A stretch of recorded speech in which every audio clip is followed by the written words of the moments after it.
Chapter 470. Although I still don't know the true identity of the enemies, I have a good understanding of them, Maeve said to Wyrm. Maeve was the queen of Connaught, and she had more than just charm. Among them, the soldiers of the Yellow Grail are the most special. Maeve pointed to the area below the Great Lakes. Their soldiers are Dragon Fang soldiers. From the quality of their battle, there is no doubt that they are the Dragon Fang soldiers that can only be created by the magicians of the gods. However, I don't know if these Dragon Fang soldiers were created by the traitor witch. After all, Maeve had not fully understood the situation. Dragon Fang soldiers were skeleton soldiers summoned by the dragon's fangs. The reason why Maeve said whether they were created by the traitor witch was because of the magic. Legend has it that the summoning of dragon fangs was a family heirloom magic of the Greek king of Colchis. It was passed down to the princess of Colchis, Medea, who learned magic from the goddess Hecate. In the later generations, she was also known as the traitor witch. However, Demetrius was not the only one who knew how to use Dragon Fang soldiers. Wyrm had also encountered servants who used Dragon Fang soldiers. During the War of the 14 Nights, Empress Semiramis's noble phantasm stored a large number of Dragon Fang soldiers. The number was beyond imagination. Therefore, it could not be defined based on this clue. Anyway, this Yellow Grail was related to Greece, so it was temporarily named the Greek Grail. Then, Maeve pointed her slender finger to the bottom of the American continent on the map. In the Mississippi Plains, the Grail forces there have ordinary soldiers, but if I'm not mistaken, their emblem is a mother wolf nursing a baby. After Maeve finished, Wyrm nodded. That means, this is the army of Rome. The founder of Rome, Romulus, was raised by a mother wolf. Legend has it that the emblem of Rome at that time was a mother wolf nursing a baby. That's right, I still know about Rome. After all, Rome was established much earlier than Maeve's era. Even Maeve had a general understanding of the situation on the other side of the coast. However, I don't know which emperor it is. Maeve smiled. She did not care about this, and then she hugged Wyrm again. In her opinion, as long as her king was here, all enemies were nothing. Ahem. Let's call this force the Rome force for now. What about this place? Wyrm coughed, then pointed to the Rocky Mountains and the eastern mountainous area. This was the third Holy Grail force. What are you talking about? There are no soldiers. My Fu loosened her grip on Wyrm's arm and continued to explain. Due to the distance, although I don't know which faction it is, I can still sense it through the connection between the Holy Grails. After a slight pause, Maeve continued. In addition to the fact that the other two factions didn't take over the mountain range, this third faction, the Holy Grail faction, took over the mountain range that no one cared about. Maeve's army was merely observing from the top of the Appalachian Mountains. They did not have a deep understanding of the situation. He was lucky to be able to see the dragon-tooth soldiers and the Roman emblem. That's because only these two forces are constantly fighting in the northern part of the Mississippi Plains. No matter if it's Lionhead's native forces in the United States, the third additional Holy Grail force in the Green area, or our Celtic forces, none of them have made any moves. In other words, it's now a turf war between the Greeks and Romans. After digesting this information, Wyrm said helplessly. This is really a mythical war now. Celtic, Greece, Rome, the United States, and an unknown force. There was no doubt that these were all surprises brought by the Magic King for Wyrm, surprises that gave Wyrm a headache. But, I'm a cheating player, Magic King. Then, Wyrm issued an order. That's it for the time being, Maeve. Our side will stay in the eastern part of the American continent. Yes, my king. Now, Wyrm was really like a king, and Maeve, the queen, began to listen to him. Then, I'll go meet the Greek and Roman soldiers first. You stay here and watch over our home. With that, Wyrm picked Maeve up and placed her on the seat. He then strode out of the room, leaving Maeve alone in the room. It doesn't matter if he's not the Mad King, the Holy King Sai is really handsome, our home. Yeah, just like that, the seductive and wanton queen turned into a shy young girl who was yearning for love, in the corridor, Wuming walked without saying a word. In order to maintain his dignity, Wuming used the corner of his eyes to look at the soldiers with his face guarding the corridor and felt a sense of powerlessness. Why did I believe her in the first place? Wuming whispered in a voice that only he could hear. What Wuming was talking about was naturally the time when he gave Maeve his blood essence to create the cyborgs. But even so, Wuming also led this group of cyborgs into battle. I didn't feel ashamed at the time. Was I in a state similar to Chinibu at the time? Shaking his head in his heart, Wuming gave up thinking about nonsense. When he walked to the gate of the White House, Wuming waved his arm, and a blood-red cloak appeared behind the pure white holy armor. The blood-red cloak matched with the holy armor, but it did not become dirty. Instead, it highlighted Wuming's holiness even more. Farewell, Holy King. Suddenly, all the Celtic soldiers with Wuming's face knelt down and roared at Wuming. Wuming was startled. What the hell is with this roar? It's as if they want to beat up Wuming. I can only say that they are indeed Celts. However, for the sake of his dignity, Wuming did not show any surprise. Wuming responded indifferently. Then, with a wave of his hand, a pure white holy spear appeared in his hand. Wuming tossed the holy spear in his hand and it transformed into a pure white deer beast smaller than Funbaba. But don't be mistaken, Wuming's Funbaba was left behind in Uruk.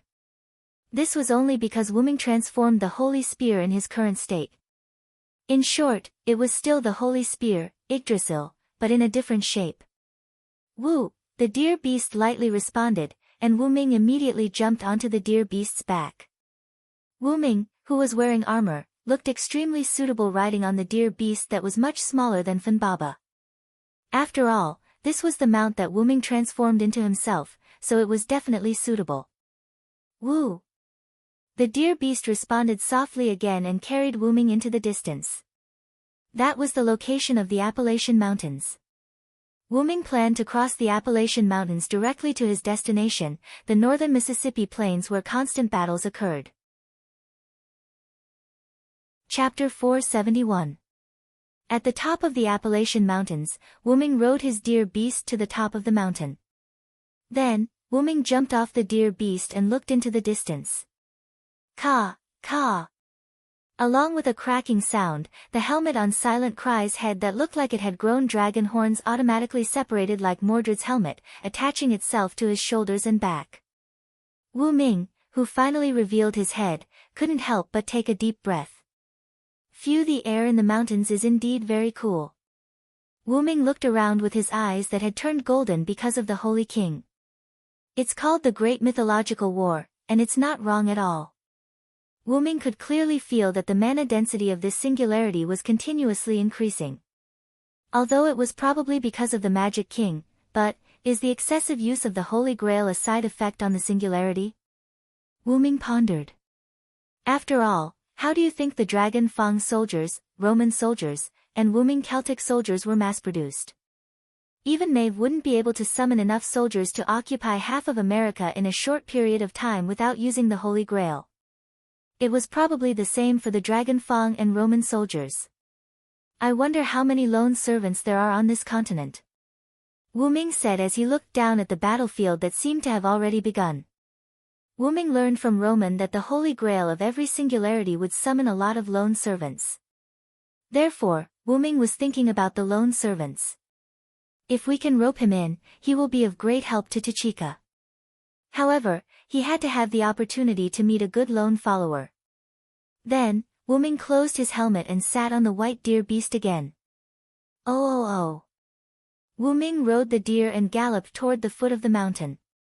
His scarlet cape fluttered in the wind, making rustling noises.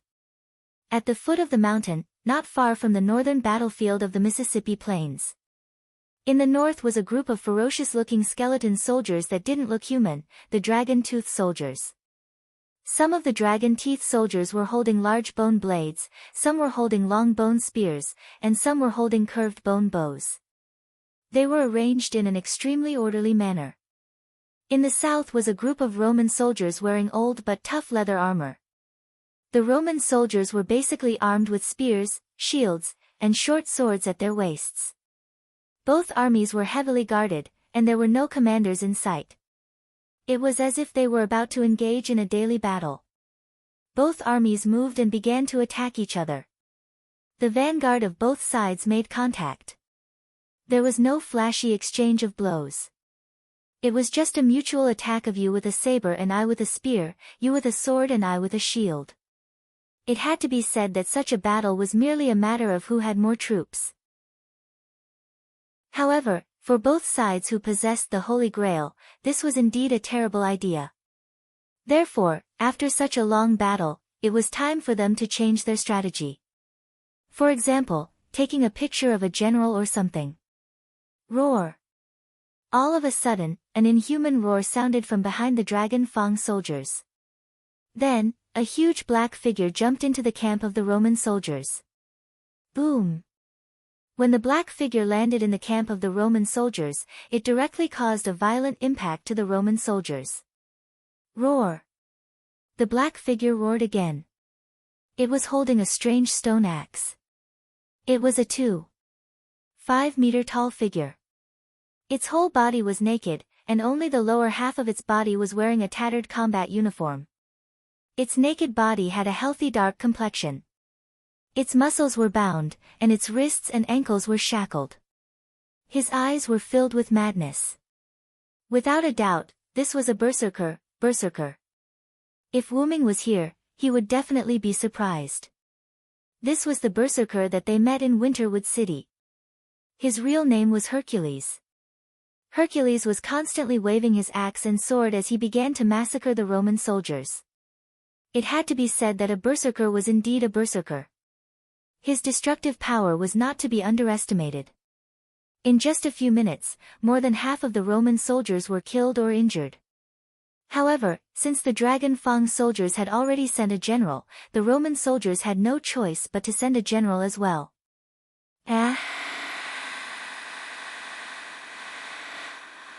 Immediately afterward, a red-eyed man wearing ancient golden Roman armor, a battle skirt, and a tattered red cloak behind him rushed over with a roar. He seemed to be a berserker as well. Ow ow ow ow. Roar. The two berserkers roared at each other and began to fight. The Greek berserker swung his huge axe and sword and attacked the Roman berserker. On the other hand, the Roman berserker was not afraid of pain. He carried his axe and sword and attacked the Greek berserker. The two berserkers with similar strength and durability were fighting each other just like that. After a few moves, the Roman berserker was clearly at a disadvantage and was beginning to be suppressed by the Greek berserker. There was no doubt that if there were no reinforcements or something special happened, Rome's berserker would definitely die. Ow ow ow ow. The Roman berserker roared unwillingly. Suddenly, a ray of moonlight appeared in the sky and shone around the Roman berserker. That was the Roman berserker's noble phantasm. It could cause mental damage to the enemies in the surrounding area. Roar. It could only be said that Hercules was indeed worthy of his name. Even if he had gone berserk, it could be said that because he had gone berserk, the enemy's noble phantasm had no effect on him.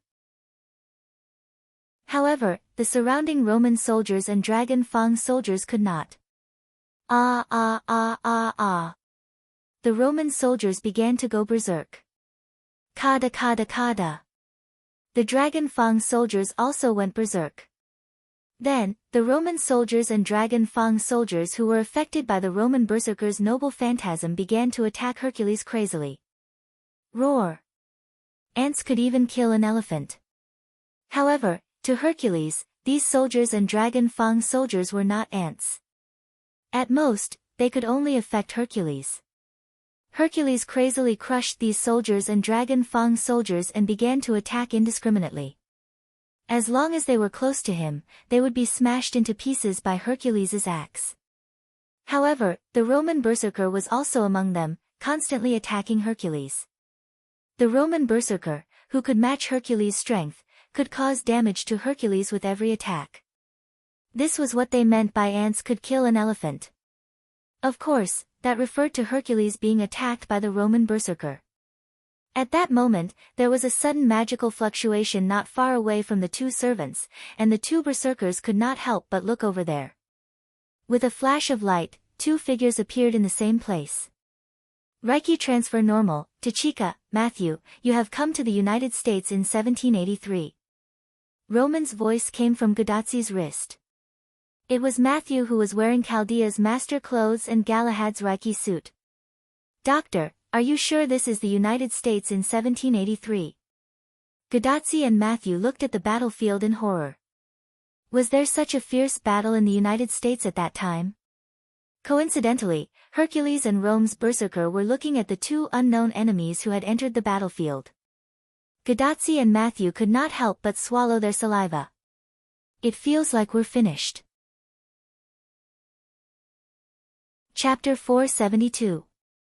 Roar. Ah. Hercules and Rome's berserker roared in unison, as if they were extremely angry at their former enemy who had suddenly entered the battlefield. It's over. That's Hercules and Caligula. Gadatsi shouted in a panic. They were the enemies that Gadatsi and Matthew encountered at the second and third singularities. As if they also had an impression of Gadatsi and Matthew, Hercules and Caligula roared and ran towards the two. Senior, please step back. Matthew raised his shield and stood in front of Gadatsi. Hercules raised his axe and sword and smashed it down at Matthew. Clang! The sword and axe collided with the holy shield, producing an ear-piercing sound. Ha! After blocking Hercules' attack, Matthew shouted and pushed Hercules away. After experiencing 4 singularities, Matthew had indeed become a lot stronger. Hercules was a humanoid Gundam whose strength had reached A+. Even though it was not easy for Matthew to block his full-powered attack, he was still able to do so. Senior, it's too dangerous here. Prepare to break out of the battlefield, Matthew said to Gadatsi without looking back. Gadatsi was not an idiot. The Dragonfang soldiers and Roman soldiers had begun to surround them. No matter what, they had to leave the battlefield first. When a scholar meets a soldier, it is difficult to reason with him. This was probably the case. No matter which side it was, there was no way to communicate with them at the moment, so it was best to leave now. Ah.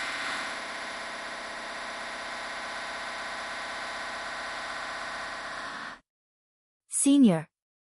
Matthew shouted and stood in front of Caligula, who wanted to attack Gadatsi. Doctor, is Miss Pamilia not ready yet? Gadatsi quickly said to her wrist while Matthew blocked Caligula. Pamilia was sleeping because of the habits of vampires, so she did not follow Matthew and others. It's too late, Tachika. Although it's a bit irresponsible to say this now, we can only rely on you and Matthew now. Roman's helpless voice came from the watch. Ah really, if only Assassin was here, Gadatsi complained. As if the heavens were playing a joke, a rather huge source of magic was quickly approaching them. It was the power of light, the extreme light that could illuminate all darkness. Tachika. Matthew. There's a huge source of magic approaching you. It's impossible to determine whether it's an enemy or not. Be careful. Roman said excitedly. Doctor, we've already seen it here. Gadatsi complained to Roman. In the east of the battlefield, like the rising sun, a fierce light shone and quickly impacted the camps of both sides. Roar dash. Oh! Hercules, who was about to attack Gadatsi again, and Caligula, who was blocked by Matthew, both turned their heads and looked at the light. It seems that the two berserkers judged that this light was more to be targeted than the enemy. Hercules and Caligula gave up attacking Gadatsi and Matthew and headed towards the source of the light in the east. Anyway, we're saved. Gadatsi sighed. However, even without the two threats of Hercules and Caligula, the surrounding Dragonfang soldiers and Roman soldiers were not to be trifled with. Surprisingly, the quality of these two soldiers was quite high. Matthew used his shield to knock away one enemy after another and quickly said to Gadatsi. Senior, let's take advantage of this opportunity to break through. Because of Hercules's hammer and Caligula's noble phantasm, the Roman soldiers and dragon-teeth soldiers around Gadazzi and Mashu were not gathered together. Therefore, they were confident to break through the encirclement. Quick! Matthew, let's leave quickly. Then, Matthew covered Gadazzi and the two broke through to the west. Why break through to the west? What a joke, the light in the east was not to be trifled with. If they didn't hurry to the west, they would be waiting for death. Because of this, Gadazzi and Wuming were getting farther and farther away, in the east, where the light was. Silent Wonder held the holy white spear in his hand and destroyed the Roman soldiers and Dragon Fang soldiers that were rushing forward as if he was unparalleled. With this level of soldiers, the enemy must have used the Holy Grail, Wuming said while mowing the grass. Although Wuming was mowing the grass, the strength of these Roman soldiers and Dragon Fang soldiers was already very high. Wuming had also encountered Dragon Fang soldiers, but compared to these Dragon Fang soldiers, those Dragon Fang soldiers were simply broken bones. Naturally, the Roman soldiers who were comparable to the Dragon Fangs were also extremely strong. Simply put, the original green monsters with good quality had become orange monsters with epic quality. In any case, they are just mass-produced soldiers. Not to mention the Dragon Fang soldiers, the Roman soldiers were exactly the same. And there was no fear in them. There was no doubt that they were summoned using the Holy Grail. It was the same as Wuming's Celtic soldiers. It's about time. Using normal attacks to clear the monsters was too slow, so Wuming prepared to use a skill. Silent Wonder swept away all the enemies around him. Then, he pointed the holy lance Yggdrasil downwards and stabbed it into the ground. Feel the radiance of the Holy King, Wuming said as he injected magic into the holy spear. Boom! In an instant, the magic of light was released and overturned the soldiers and the ground, causing a violent explosion. The scorching light purified the enemies and the ground. Wuming stood in a large crater that looked like it was hit by a meteorite and pulled out the holy spear that was still stuck in the ground. Holy King's Radiance, As the descent of the Holy King, the radiance of mercy accompanied the Holy King. The effect could be said to be similar to the Ghost Seed Demon's skill. It was a combination of natural demon, strange strength, charm, magic release, and so on. Wuming used the effect of the light magic release. It had to be said that the effect was outstanding. Wuming's attack just now almost changed the terrain of the northeastern Mississippi plains, and the attacking Roman soldiers and Dragon Fang soldiers were basically wiped out. Roar! Oh! Suddenly, two different roars were heard, and two figures appeared at the edge of the crater. Is that Hercules and the unknown berserker? Wuming knew Hercules because he had met him before. However, Wuming really did not know Berserker, who was like an emperor. However, this did not hinder Wuming. Both of them did not come with good intentions. Mythical Yggdrasil. Chapter 473. Mythical Yggdrasil.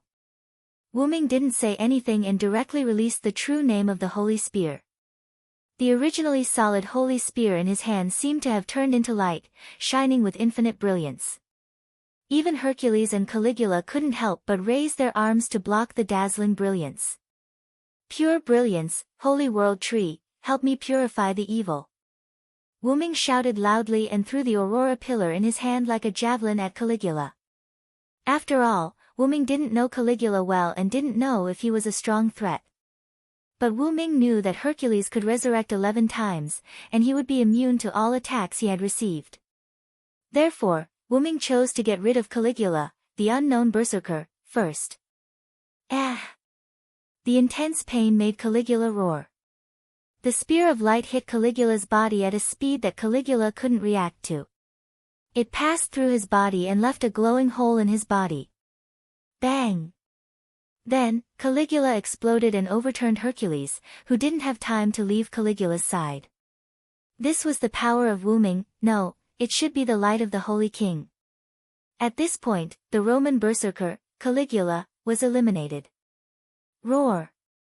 Hercules got up and roared at Wuming. Next, it's your turn. Wu Ming waved his hand and the holy spear that had turned into light returned to Wu Ming's hand and turned into a solid object. It had to be said that Hercules's 12 trials, God Hand, was really powerful. It was even more cheating than Wu Ming who cheated. It was immune to B-level damage and could resurrect 11 times. It had a strong resistance to attacks that killed it once. If the master's aptitude was high and had enough magic, the number of resurrections that were lost could be recovered. Even if Wu Ming was extremely powerful now, he couldn't be sure that he could kill Hercules and make him leave. But, I don't need to kill you. I just need to defeat you, Wu Ming said as he rushed toward Hercules with his spear. Roar! Hercules saw the man in white armor running toward him and roared crazily. After all, Hercules was a demigod hero and could be said to be the most famous hero in Greece. Even if he was a berserker and had lost his mind, he had his own pride. How could Hercules be afraid of his opponent, who was also a berserker, who had unleashed his noble phantasm right from the start? He just looked a little fairer than him, had more mana, and was on par with him in terms of ability value. He just looked a little prettier than him. Roar! I, Hercules, am not afraid. Along with the roar, Hercules jumped up and raised his axe to attack Wu Ming. Even if Hercules had lost most of his mind, his body's instinct was still there. His instinct allowed Hercules to hit Wu Ming directly. Dong! There was a small hole in the pit that was originally a big one. The small hole was filled with smoke and dust. Whoosh! A white spear came out of the smoke and swept across. Wu Ming swept the smoke and dust away. There was not a single speck of dust on his white armor. When Hercules was about to hit him with his sword, Wu Ming used his holy spear to block it. In addition to his relic, Arthur's gift armor, even without the protection of his holy spear, Wu Ming did not suffer any damage when Hercules hit him. To put it simply, Wu Ming's relic was tougher than Hercules's body from the 12 trials. Roar! Perhaps Hercules saw that his attack was ineffective, he roared again and rushed toward Wu Ming. When Wu Ming saw Hercules rushing toward him, he reached behind him and grabbed his cloak. He threw the cloak at Hercules. Hercules cut the cloak in half with his sword and axe. The cloak turned into magic particles and drifted away with the wind. Following that, the tip of the spear appeared in front of Hercules. The tip of the spear was aimed at Hercules' head. However, how could it hit Hercules who had mind's eye? Hercules turned his head and easily dodged the attack. Roar! Following that, Hercules roared and swept his sword and axe at Wu Ming who was close to him. After Wu Ming's attack failed, he held the end of the spear and used the holy spear as a pole. He inserted it into the ground behind Hercules. When Hercules' sword and axe swept over, he jumped and came behind Hercules. The surrounding magic instantly gathered and light appeared behind Hercules. Dong! His foot, which contained the magic of light, kicked Hercules from behind. Hercules was kicked to the bottom of the pit by silent sound. After all, both of them were now fighting on the slope of the giant pit. Wu Ming's kick, coupled with the influence of gravity, caused Hercules to roll toward the center of the giant pit. Wu Ming took back his leg that was still moving because of the kick. He stood firm and pulled out the holy spear from the ground. Wu Ming's kick just now had reached the A level, and it was slightly higher. Even Hercules couldn't withstand this attack. However, although he was injured, it certainly wouldn't have a big impact on the battle. Hercules inserted his sword and axe into the ground on the way to the bottom of the pit. He stopped abruptly and then turned over. Roar! Hercules was even more enraged by Wu Ming's humiliation of the Greek hero. At this moment, Wu Ming heard a voice. Phoebus catastrophe, complaint of arrows. Shio shio shio shio. In an instant, countless dark green arrows wrapped in strong magic power came down from the sky, and the arrow formation fell straight towards Silent Wonder. Boom boom boom. Wu Ming was buried by the arrow formation. The smoke produced by the arrow formation filled the big pit. Then, a spaceship appeared in the air. As the name suggested, it was a spaceship. It was a gorgeous sailboat that flew into the sky. A green figure stood on the bow, still in the posture of drawing a bow. After seeing her noble phantasm hit Wuming, Atlanta spoke. "Come back, Hercules," Atlanta said to Hercules in a steady tone that was neither commanding nor pleading. Roar. Although Hercules did not listen to the words of the Greek Holy Grail holder when he was summoned, Hercules would still listen to Atlanta a little. Immediately, Hercules jumped onto the spaceship. Then, Atlanta looked at the place where the smoke was gradually dissipating. Although Atlanta's noble phantasm was a B-level, for Wuming who could even block Hercules' attack, each arrow alone could not threaten him at all. Even if Atlanta deliberately concentrated the arrows, it was estimated that it would not cause any harm to Wuming. This was indeed the case. When the smoke was completely dispersed, Wuming's spotless figure was still standing in the big pit that was almost destroyed.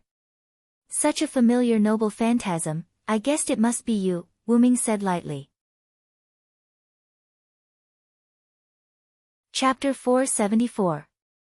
Although Wuming's voice was not loud, Atlanta, who had a particularly good hearing, still heard it. "I don't know you, Celtic hero." Atlanta held the heavenly bow blessed by Artemis and aimed at Wuming again. Although Atlanta kept saying that she didn't know Wuming, Wuming remembered Atlanta, and there was a reason why Atlanta didn't know Wuming. Servants were the avatars of heroic spirits, and each avatar was different. To put it simply, the main body was divided into many avatars, and what you know is just one of the avatars. Therefore, if you thought that you had met a servant in the Holy Grail War, you would be wrong to think that he or she knew you and befriended you when you saw him or her in other places. In the next second, he or she is likely to kill you because he or she is not the first avatar that you know. He or she may be the second avatar, the third avatar, or even the infinite avatar. Therefore, the current Atlanta was probably not the Atlanta of the 14 Horsemen, but there was another possibility. Wuming was now fully armed, and his face was covered. Atlanta may have said that she didn't know him because she couldn't see Wuming's face. In any case, even if Atlanta knew Wuming, the two of them among the 14 Horsemen were opponents. In addition, Wuming hadn't figured out the situation of the spaceship yet. Wuming didn't think that Atlanta could come to his side. "Unfortunately, I know you." Wuming's slightly helpless voice came from under the armor. Wuming began to be vigilant. His fingers slid, and the defensive Lune rune appeared and attached to Wuming's armor. Atlanta's strength was quite low, but the heavenly bow blessed by moon god Artemis, when the arrow was fully drawn, the damage had reached A-class, which meant that it could hurt Hercules. However, Wuming's armor could defend against A-class physical attacks. It stood to reason that Atlanta couldn't hurt Wuming. But in case there were other servants on the ship who were ready to attack Wuming, then the probability of Wuming capsizing would be high. At that moment, a disgusting voice came from the ship, as if that person was a scum. "What are you doing? Atlanta, why don't you shoot the arrow?" Although he couldn't see the person, Wuming could be sure that the owner of the voice was not a good person. From Atlanta's frowns face. "With all due respect, Ison, our original plan was to retreat after retrieving Hercules." Atlanta did not put down the heavenly bow, nor did she shoot an arrow at Silent Cry. Instead, she said without looking back. Hearing this name Atlanta of S people who knew a little about Greek mythology should know the story of the Argo hero ship. It was an adventure ship that gathered many Greek heroes, including Hercules and Atlanta, to search for the Golden Fleece. However, many people might not know but it was not wrong. In Greek mythology, was not very famous. It was because he was the captain and initiator of the Argo hero ship that had a little fame. He was arrogant and domineering, proud, and naive, easy to be deceived. He successfully regained the throne by relying on the power of Demetrius, whom he had swindled. After marriage, he abandoned Demetrius. As a result, Demetrius took revenge on him. In the end, because of the curse of the goddess of beauty Aphrodite, he was killed by the heavy wood that fell from the Argo hero ship. In this way, this ship must be the Argo hero ship. Hercules, Atlanta, and is on the ship were the best proof. Tisk you woman. Ison's angry voice rang out. Because the ship stopped above Wuming's head, Wuming could not see Is or anyone else on the ship. He could only see Atlanta standing on the side of the ship. Of course, even so, Wuming could not appreciate the scenery under Atlanta's skirt. After all, the angle was not quite right. Cough cough. Immediately afterward, Atlanta jumped back to the ship, and the Argo hero's ship immediately moved and began to drive toward the location of the Great Lakes in the north. Want to go? Ask for my gun first. Wuming said as he swung his gun and was ready to release his noble phantasm again. The bottom of the Argo hero's ship and Wuming's light gun, which one was more powerful? Probably everyone knew that, and the servants on the Argo hero's ship naturally understood this truth. As a result, countless magic circles appeared around the Argo hero's ship in a composite form, and then, the magic circles began to gather energy. Judging by the concentration of magic, Wuming judged that the power of these magic circles was not small. Although it was not as powerful as a noble phantasm, it was enough to cause damage to Wuming. It seemed that the magician on the Argo hero's ship had already begun to chant, otherwise, there would not be so many powerful magic circles appearing in an instant. And the target of these magic circles was naturally Wuming. In the blink of an eye, the mana in the magic array finished gathering and fired at Silent Wonder. Like a heavy downpour, countless mana pillars that could melt steel poured down from the sky. Boom! Damn, the explosion caused by the mana pillar deepened the crater even further. Then, a light gun flew out of the center of the explosion. Mythical Yggdrasil. Boom! The light gun directly hit the Argo hero's ship, penetrating through the bottom of the ship and coming out from the deck, blasting a big hole in the bottom of the ship. The Argo hero's ship started to smoke as if it had been shot. Then, Ison's panicked screams came from the Argo hero's ship. Ah! My ship! Quick, quick! Quick, quick, quick! Demetrius, quickly use spatial magic. Then, the entire ship disappeared. Without a doubt, the Argo hero's ship had been transported away by Demetrius, who Ison was talking about. Demetrius? That means these magic circles were all created by her, and those Dragonfang soldiers were probably created by her too. Wuming's voice came from the center of the explosion. Gradually, the explosion dissipated, and Wuming's figure was revealed in the pit that had become even deeper. His armor was still spotless. Wuming waved his hand, and the holy spear returned to his hand. That spatial magic was probably set up on the Argo hero's ship in advance as a precaution. After all, using spatial magic to transport such a large ship was absolutely impossible. Then, Wuming sensed the reaction of the servants around him and said lightly, "Using the defensive loon magic in advance is really the right choice." After all, after Atlanta used her noble phantasm, Wuming cast a defensive loon rune on himself because he was afraid that there would be more powerful attacks. Otherwise, Wuming would be injured by Demetrius's magic, even with the noble phantasm Arthur's gift. If he was injured, it would be a bit difficult to deal with the new servants. Immediately, Wuming looked at the edge of the giant pit, and 4 servants appeared. Chapter 475. What a spectacular scene, a fat man dressed in red and yellow said leisurely, just like an emperor. Caesar Sama, I just received a message from the god ancestor, Caligula has left the battlefield. A woman wearing an ancient blue dress next to the fat man said. I know, Cleopatra, then, the murderer must be this king. Caesar said, looking at Wuming. The holy white armor, the holy spear, whether it was Caesar or Cleopatra, they didn't think that the enemy was easy to deal with. The scene of Wuming piercing Argo's noble phantasm was still in their minds.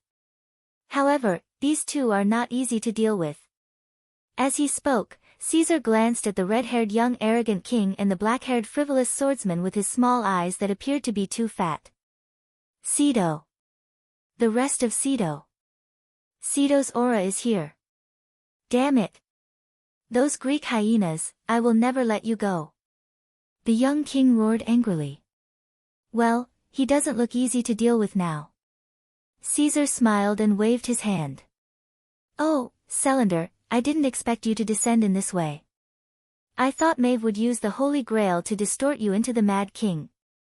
The frivolous black-haired man greeted Wyrm, then jumped into the huge pit with his huge spiral sword.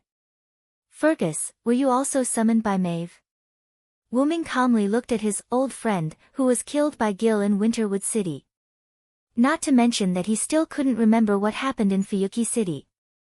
Moreover, the Celtic warriors weren't people that could be held on to by trivial matters. Let's not talk about this for now.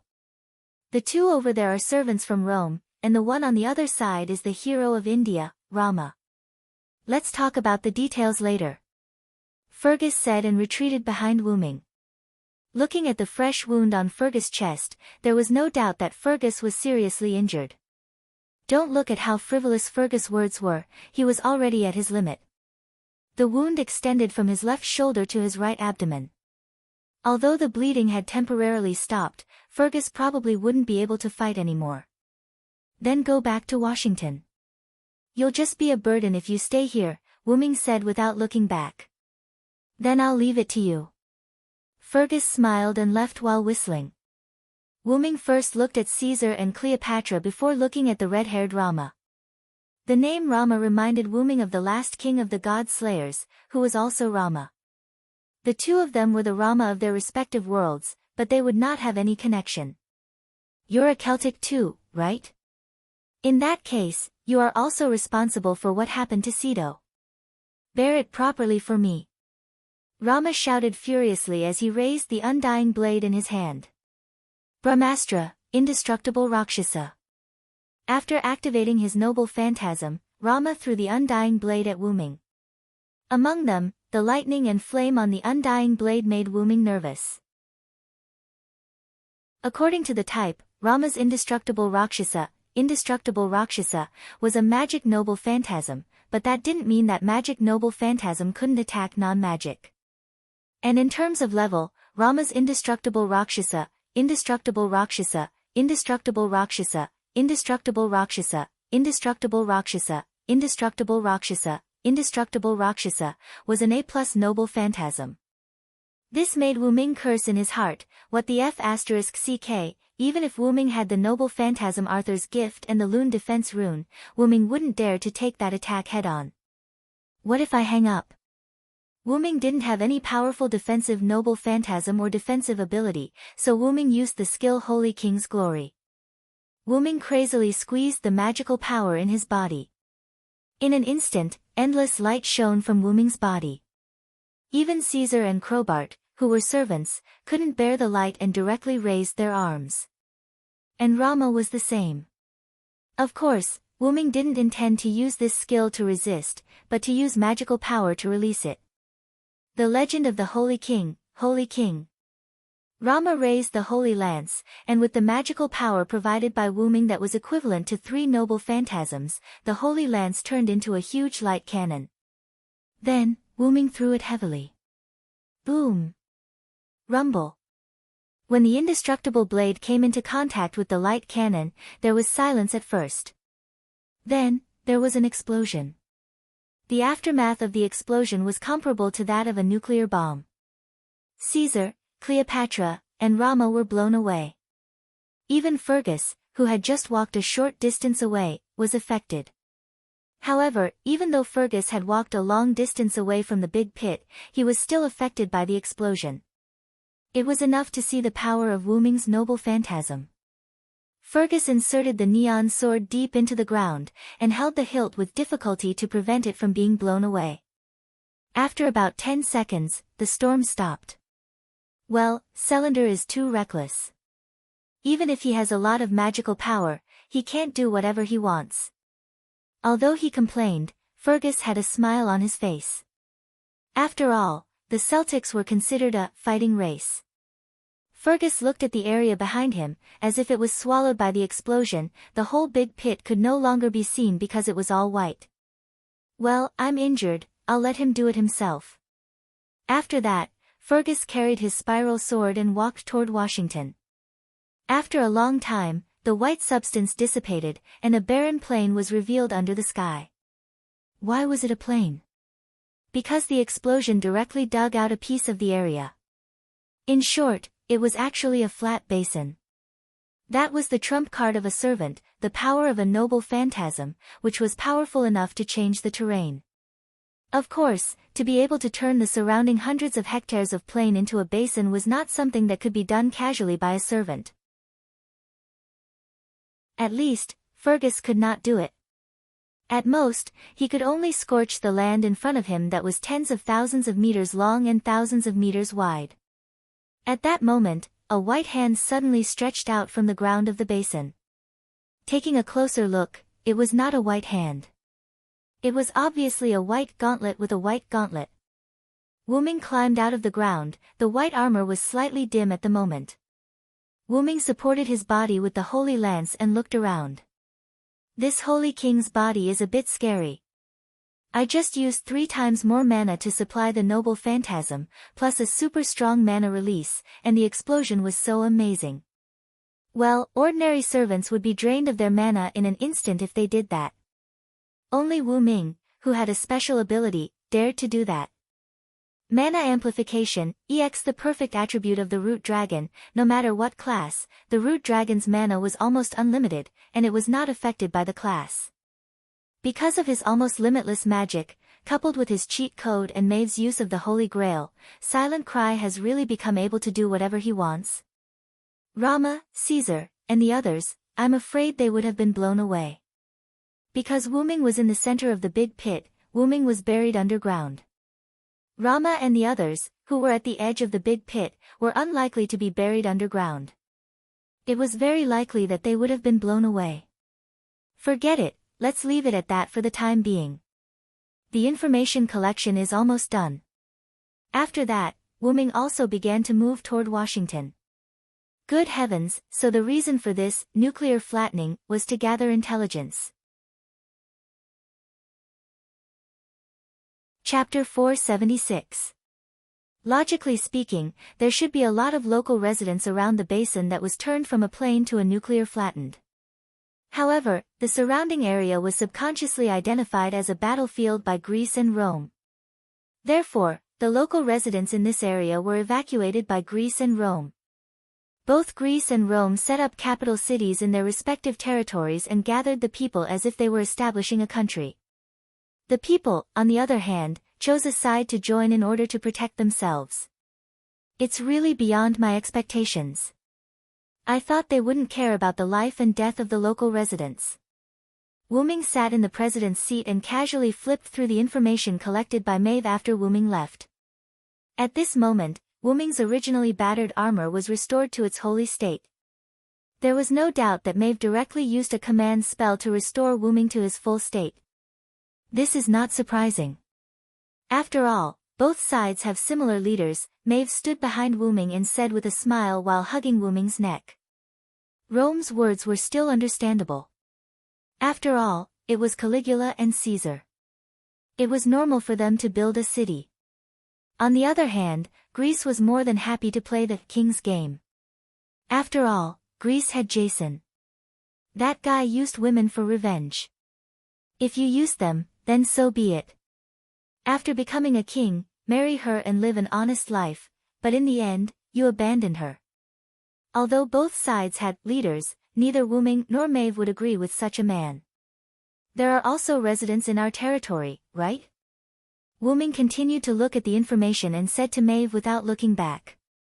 That's right, because Sai became the Holy King, the original plan to kill everything was cancelled. Maeve said calmly.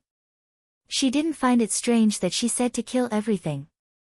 After Maeve occupied Washington, or rather, after occupying half of the United States, before she could do anything to the local residents, the other Holy Grail forces came and divided the United States, which was originally divided into 2 parts, into 5 parts. Maeve then retreated to Washington. After that, Maeve decided to establish her capital in Washington. She was no longer in the mood to kill. A few days later, Maeve summoned Wuming. After that, because of the Holy King's reputation, Mai Fu also changed her policies. She started to treat it like a country and no longer had any bad intentions. Only the Holy Grail faction that occupied the Rocky Mountains had no intention of building a city there. The Rocky Mountains were already lacking in population. As a result, a small portion of the population migrated to Greece and Rome. Of course, the westernmost force of the United States, the Lion Head, represented the United States from the very beginning. If it were not for the Rocky Mountains, the people of the American continent would have run over to the Lion Head. Now, regardless of whether they were forced or not, the natives were living in the Celtic territory. After all, as long as little Sai wants to do something, I will accompany you. If you become the wise mad king, I will become your bloody queen. I will fight alongside you. If you become the holy king, I will become your holy queen. I will rule the kingdom with you. That is my wish. I will accompany you until the day I die. Maeve's usual charm was gone. At this moment, she was really like an ordinary girl accompanying her sweetheart. She hugged Wuming gently. When he was summoned by the Holy Grail, Wuming heard Maeve's wish. Not a king who can kill with me, but a king who can make me accompany you. Wuming fell silent. What man would reject a girl who was willing to do anything for him? Indeed, Wuming's initial interest in Maeve was not because he coveted Maeve's beauty. It was because he was a greenhorn and could not help but be interested in the things around him. Wuming had just changed from an ordinary person to the identity of the root dragon. He had also learned from Skaha. When he went out to Connaught, it was a pity that he did not see Maeve, who had played all the Celtic heroes in the palm of her hand. After all, he was young and frivolous. The reason why Maeve fell in love with Wuming was not only because of his heroic act of saving the damsel in distress, but also because Wuming ignored Maeve's charm.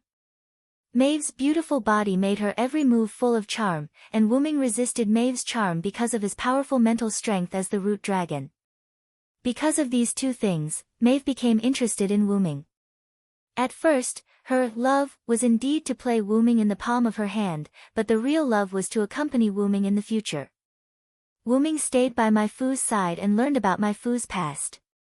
Even if her body was full of charm, which girl was not innocent after birth? Maeve also had an unforgettable past to become like this. Whether it was pity for Maeve or indignation for Maeve's experience, Wuming stayed by Maeve's side and treated her as a younger sister who lacked love. Yes, Wuming only treated Maeve as a younger sister who needed to be doted on. The world always thought that Maeve played men in the palm of her hand, but Maeve had never received true love. Whether it was the love between family members, friends, or romantic love, Maeve had never had any of them. It had to be said that Maeve's true love for Wuming could be felt by Wuming. He was not a straight man, so why didn't Wuming accept it? The name of the root dragon was not an ordinary name. Ever since Wuming accepted his fate and left his original world to come to this moon, he knew that he would definitely not be ordinary in the future. And Square was often accompanied by danger. Before he obtained enough power to protect the people he wanted to protect, Wuming did not consider himself to be a burden. That's right, in the beginning, because Wuming did not activate the power of his bloodline, it was a little difficult for him to protect himself. Therefore, a lover was indeed a burden to Wuming. Wuming was able to leave the square world that he had lived in for more than 10 years without hesitation because he considered his own extraordinariness, because extraordinariness would also bring trouble. And now, facing such a Maeve, Wuming felt that he could already consider these things. Hey Maeve, after I'm done with my business, I'll take your original body to my house. How about that? Wuming said in a flat tone. While speaking, Wuming put down the information in his hand and leaned back, closer to Maeve. It's time to make some promises. After hearing Wuming's words, Maeve's body suddenly trembled. Although Wuming was wearing armor, Wuming could still feel the change in Maeve. Well, I'll wait for that day. No matter how long it takes, I'll wait for you on the seat of heroes, waiting for you to pick me up. Maeve hugged Wuming's arm tightly and said with a happy face. The sun shone in from the window, shining on the pure white couple and blessing them. Chapter 477. Although it was heartwarming, Wuming did not want to reveal his innocence here. Then, the two of them began to discuss Rama, who hated the Celts, and Fergus, who was injured. So, you think Cedo is useful, so you asked Fergus to go to Alcatraz Island to transport Cedo, who has been captured a long time ago. In the end, Rama and the Argo who were following Rama were attracted? Wuming said calmly. As everyone knew, the American continent was huge, so was the United States. Therefore, the territories were not as strictly divided as Wuming had seen from the map. For example, the mountainous plains between the Rocky Mountains and the Great Lakes were unoccupied. The Celts were in the easternmost area, while the Greeks and Romans were in the western plains not far from the Appalachian Mountains. The Holy Grail forces in the Rocky Mountains did not make any moves at all. As for the Lionhead forces, they were temporarily resting in the westernmost area as they could not defeat the other forces. The Missouri River flowed through that area and the terrain was not too high. The Green Holy Grail forces were mainly in the southern part of the Rocky Mountains. Therefore, that area was the largest unoccupied land. Many of the native residents had formed a rebel army. It was said that they were led by a single follower. That was why they could be active in this continent. If the territories were as strictly divided as Wuming had seen on the map, how could there be a rebel army? They would have been suppressed by these forces long ago. All in all, the westernmost Alcatraz Island belonged to the easternmost Celts. There was nothing wrong with that. Ahem. Let's not talk about that for now. According to Maeve, she was preparing to withdraw Beowulf, who was stationed in Alcatraz Island. Therefore, she sent Fergus to meet him. In the end, because Rama had a special skill that allowed him to sense Cedo, Rama intercepted Beowulf and Fergus halfway. For the sake of his beloved woman, the hero Rama sneaked up on Beowulf and threw out a noble relic. He almost killed Beowulf and severely injured him. Fortunately, Cedo was escorted by Wuming's soldiers at the back. Otherwise, Rama's noble relic could have killed Cedo. However, if Cedo was beside Beowulf and Fergus, Rama would not be able to throw out his noble artifact. Afterward, when Fergus and Roma were fighting, Cedo was taken away by the crew of the Argo led by Aeson. They also killed Beowulf while they were at it.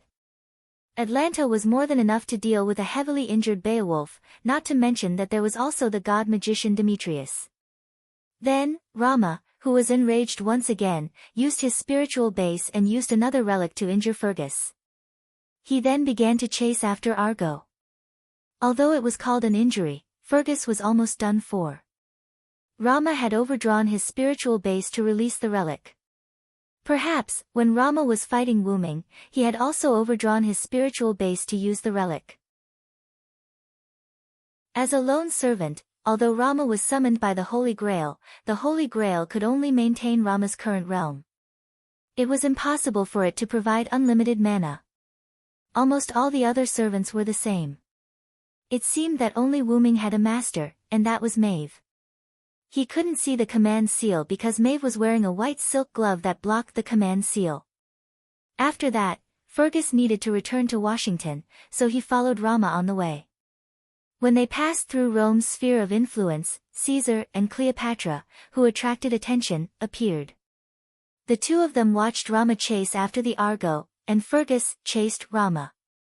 With the mentality of watching a good show and supporting Caligula, the two of them followed. As a result, the scene when Wuming saw the four servants gathered in the big pit appeared. However, unfortunately, Caligula had already been killed by Wuming, and the good show that they wanted to watch had turned into a bad one. If that's the case, Rama should be dying now. At present, they only knew that Rama had overdrawn his mana and spiritual base to release his noble artifact twice. Before that, they couldn't deny whether Rama had overdrawn his mana or not. Coupled with the constant running in this huge American continent, he had consumed a lot of mana. Not to mention, my noble artifact and Rama's noble artifact exploded. The explosion wasn't far from Rama, so he must have been affected. Wuming was only affected by the explosion, but the armor on his body was dimmed, and he still needed Maeve to use a command seal to restore it. Rama, who had no armor, overdrawn his mana, and unstable spiritual base, was even worse. maybe he has already left. If that's the case, my plan to unify the continent will be one step closer. After all, if Wuming wanted to unify the American continent, Wuming, who had become enemies with Rama, would definitely be troubled by Rama, the great hero of India. Wuming's people had kidnapped Rama's wife. Now that Wuming had accepted the identity of the Celtic king, he had to shoulder this responsibility. Yeah, the hatred of stealing my wife is irreconcilable. I have to unify the continent as soon as possible, Wuming said in a serious tone. Wuming and Maeve had already planned it out. Wuming's goal was to restore the singularity, so he had to collect the Holy Grail of the singularity. There were a total of 4 Holy Grails, the Celtic king, the Greek king, the Roman king, and the Holy Grail king who was still unknown. Wuming, who was the Celtic king, could be said to have one less enemy.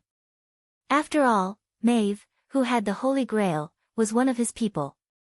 Therefore, he had to deal with the other forces.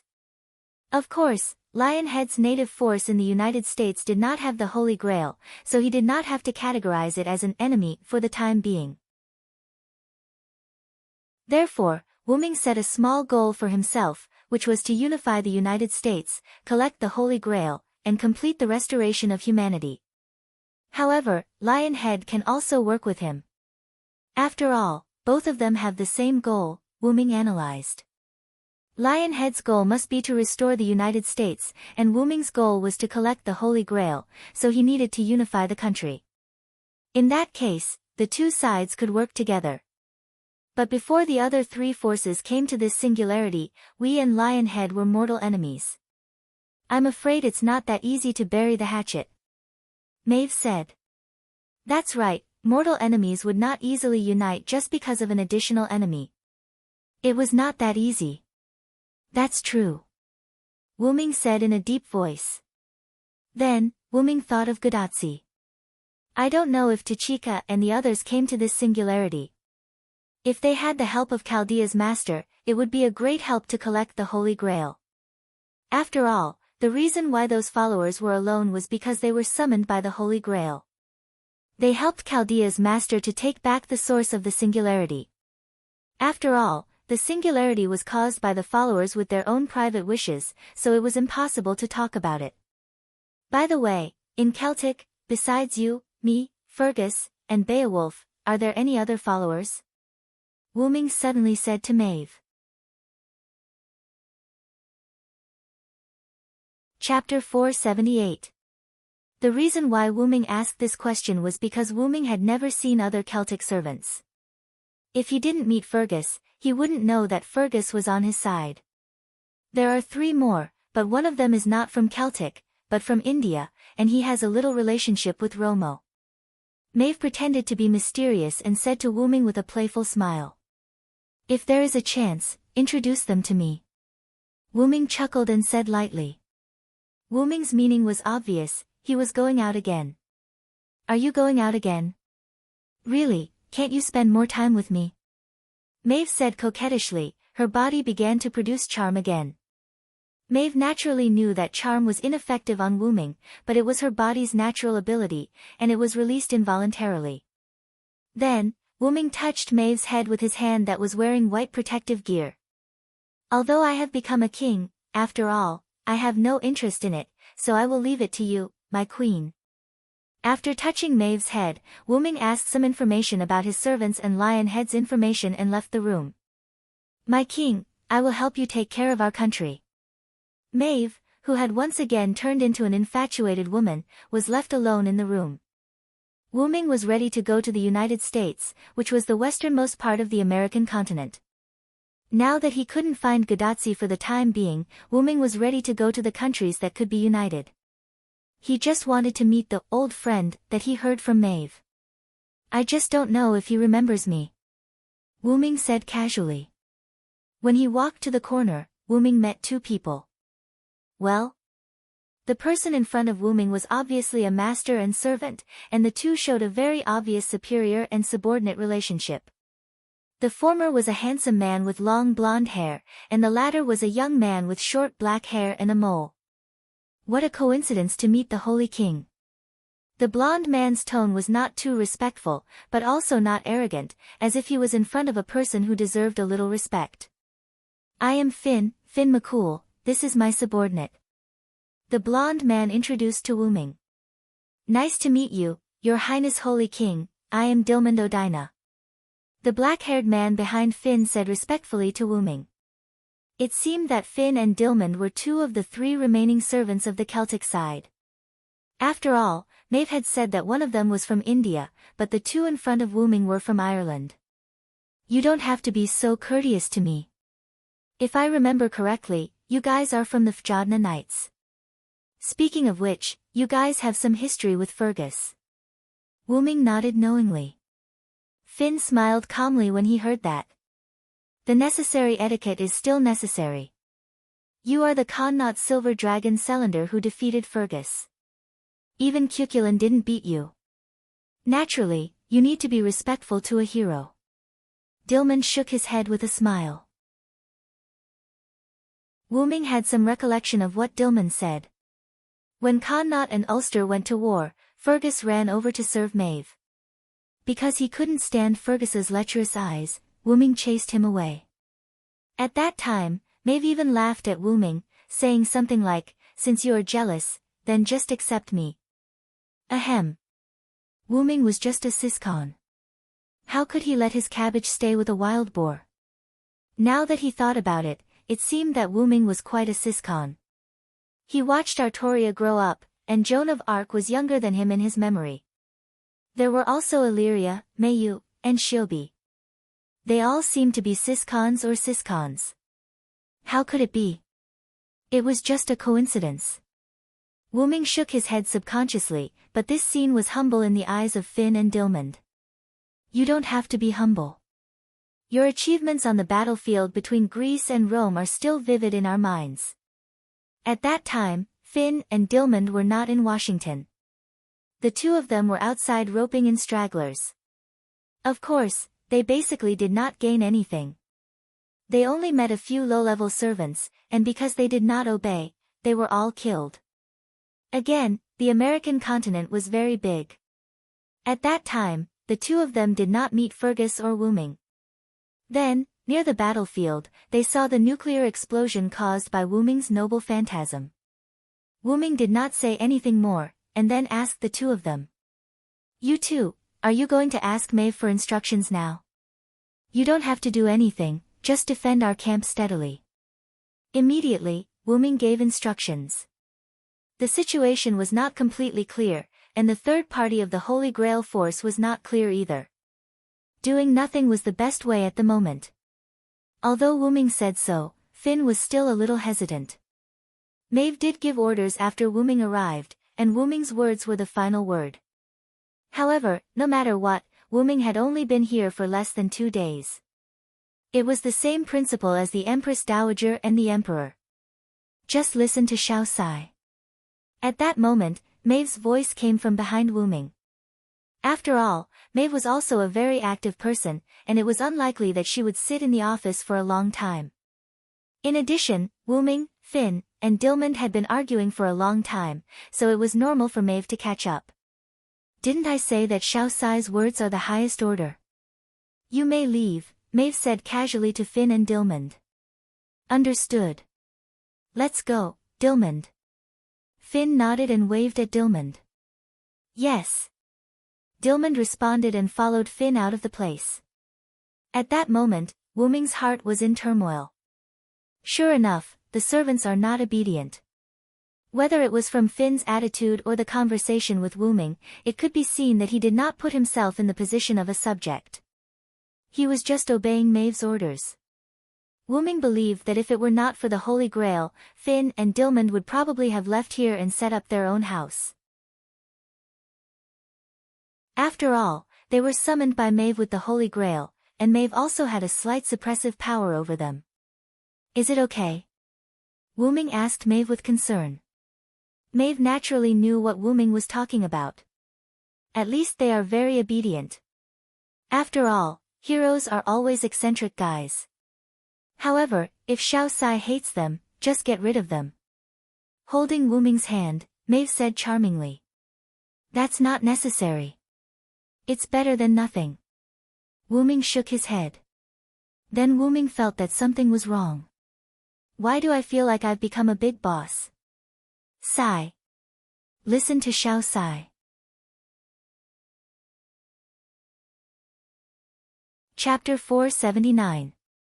Night, Missouri River Basin. A person wearing a black robe and a black hood, whose face couldn't be seen clearly, was quietly running along the Missouri River.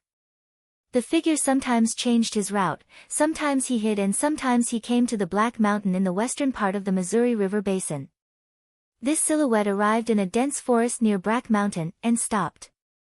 The figure took off his hood, revealing a black-haired, golden-eyed face. The person who came was naturally Wuming, who was preparing to go to the western part of the Rocky Mountains to investigate and cooperate with Lionhead. It had to be said that there were many plains in the United States, but there weren't many forests, but they weren't few either. Wuming sometimes changed his route, sometimes he hid and sometimes he didn't want to be discovered by the servants and humans in this area. At night, the people in the American continent were active, whether they were servants or humans. And this Missouri River Basin was a place that was not occupied by the Holy Grail forces. In this way, whether it was the followers, the native residents, or the rebels, they were like fish in water in this place. The unknown Holy Grail forces in the Rocky Mountains did not move, and Greece and Rome were fighting fiercely. Lionhead and Maeve were in the westernmost and easternmost part of the continent. In this way, no one had time to care about this place. Naturally, it became a place where many followers and a large number of human residents resisted. And this place, in Wuming's view, could be said to be the safest passage from the east to the west. Like a lone assassin, Wuming quietly came here. By the way, the meaning of being alone was not only superficial, but it also had another meaning. A lone follower actually referred to a follower that was not a force. After all, not all non-force followers were really alone, like Wuming. On this continent, it was originally the native forces of the United States that fought against the United Kingdom and succeeded in independence, but now it was divided into 5 parts. In addition to the followers who held the Holy Grail and the forces summoned by the native forces of the United States, the Holy Grail also summoned extra followers. Due to the large number of Holy Grails with this singularity, there were many followers who were left behind. Apart from Finn and Dilmod killing a few unranked servants, Fergus also encountered many lone servants on his way to Alcatraz Island. Fergus, no, it should be the Celtic followers, were all warlike. Fergus had basically been fighting along the way. This was also one of the reasons why Fergus had been so easily beaten down by Rama. After all, Rama had also overdrawn his spirit base. With so many factors added together, Fergus had been unable to block him. On the other hand, Beowulf was completely unlucky. Not only did the despicable Rama launch a sneak attack on him, but he was also ambushed by the Greek team. Wuming did not even see him and left the stage immediately. Except for some servants with special abilities or noble phantoms, or a few servants that Fergus didn't kill, the rest of the servants were killed by Fergus. Even so, there were still a lot of lone followers who were active on this continent. At this moment, Wuming had become a lone assassin. It was reasonable to say that because of Maeve's wish and Wuming's cheating, the spirit base could not be changed. Moreover, because of the identity of the Holy Ruler, Wuming was like a big light bulb in the dark night, unable to hide the arrival of the Holy Ruler.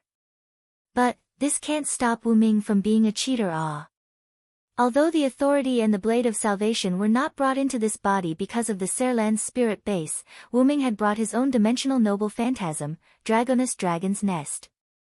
In the beginning, Wuming only wanted to use the dimensional Loon rune to store things in a small space. Now, the Dragon's Nest could be said to have been reborn. Not only was it nourished by Wuming's magic every day, but it was also soaked in the origin of the moon for a long time. Then, it was soaked in Wuming's home, the origin of the moon for a long time. One had to know that this dimensional Loon rune was engraved on Wuming's body. In other words, in the origin, Wuming's dimensional noble phantasm was equivalent to being strengthened all the time. Moreover, it was a qualitative strengthening. Now, the space inside the dragon's nest had become almost infinite. It was not an exaggeration to say that it was a small world. Although it was still used by Wuming to store things, however, it was just as well. Wuming was a collecting maniac. Everything that caught his eye was kept in the dragon's nest. Putting aside the things that he collected in Kanzaki, Wuming had also been through several worlds and secretly stored a lot of things. If one had to say, Wuming's dragon's nest could be regarded as a different kind of gate of Babylon. For example, there were many items that could shield one's magic and aura. Since he was going to be an assassin, the first thing he needed to do was hide. Wuming took out a dimmed gem from his bosom.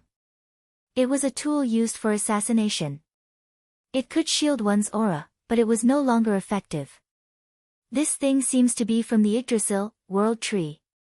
It's surprisingly useful. Forget it, who cares? Wuming casually crushed the dimmed gem.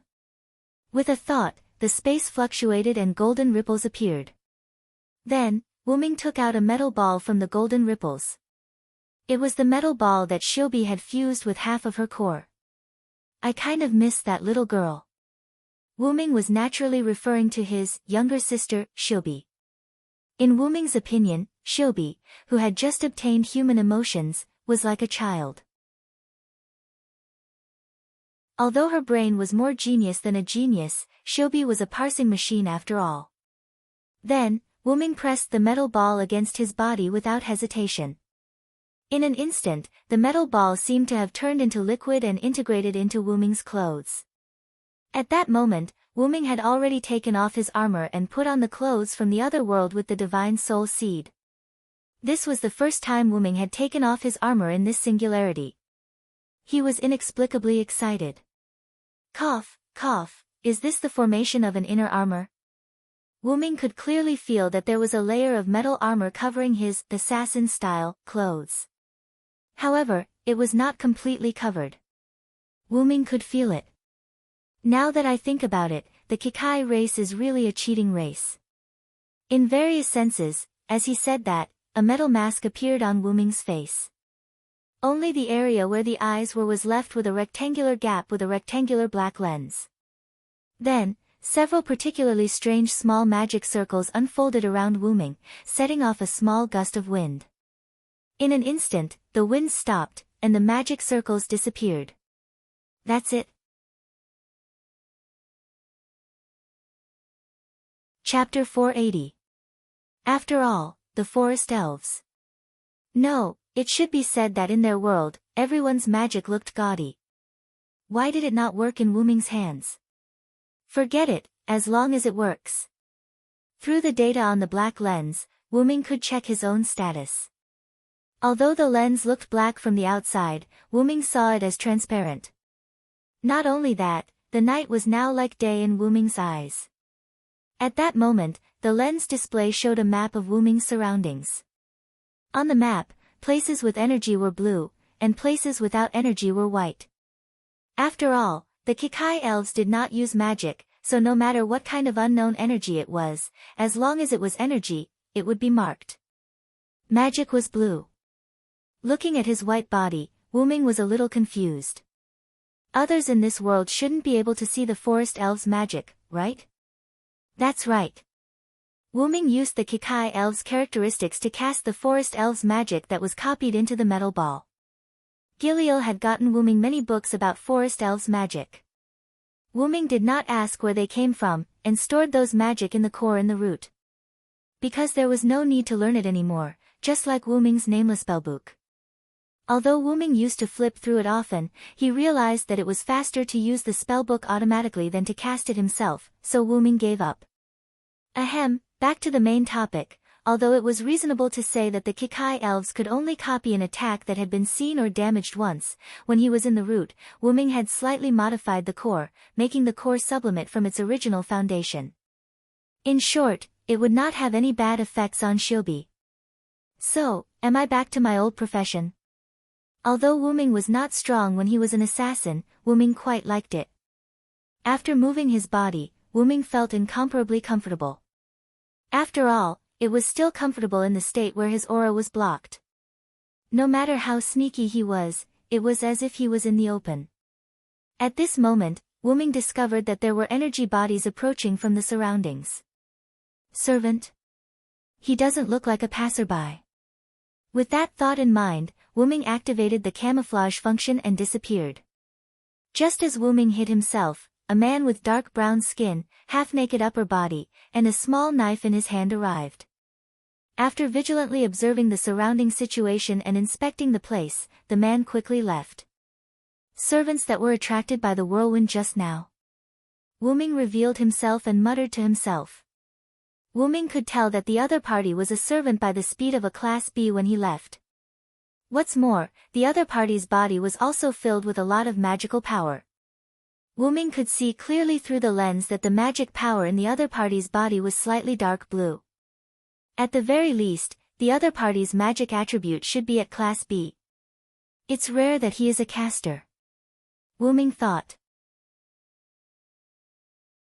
It seems that I have to be careful. When he activated the core, Wuming caused a small whirlwind. A whirlwind appeared in the woods at night, which naturally attracted the other party's attention. As a caster, Wuming's assassin at the moment was not a good match. Assassins in the dark were most afraid of those fancy magicians. The other party should not have found me. After all, who knows what magic caster will use?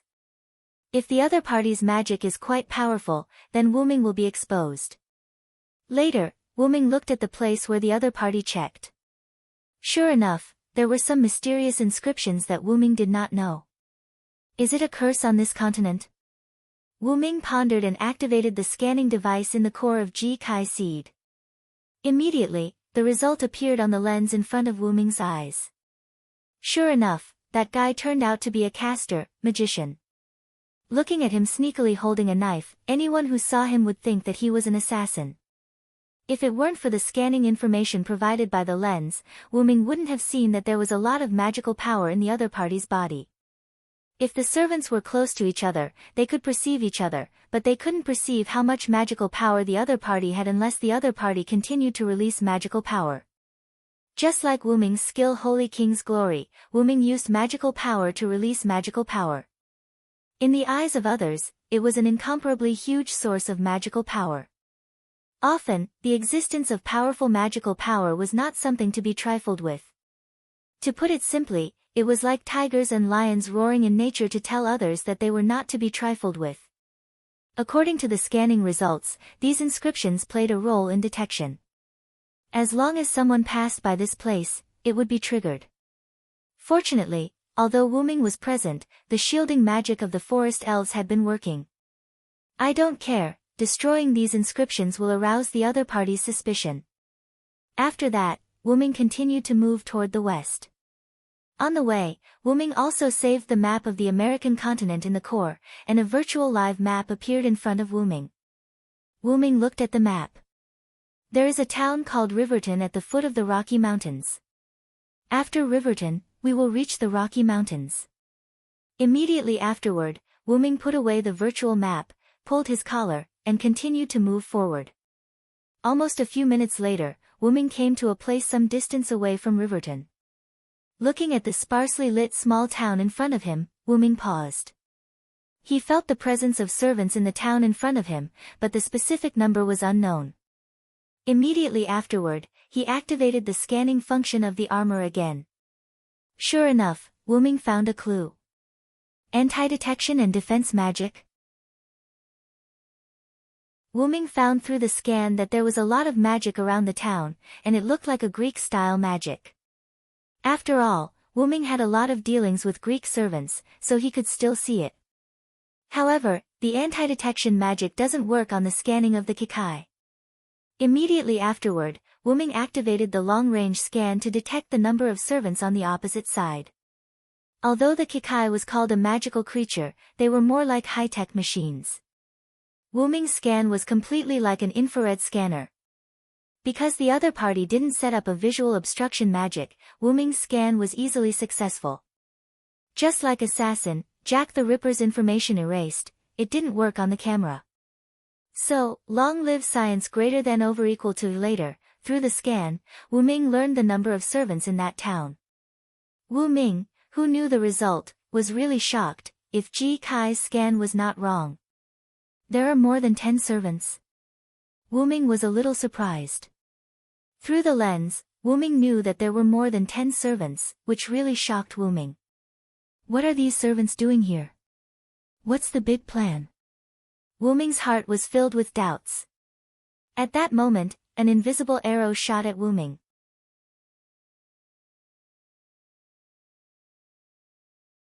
Chapter 481.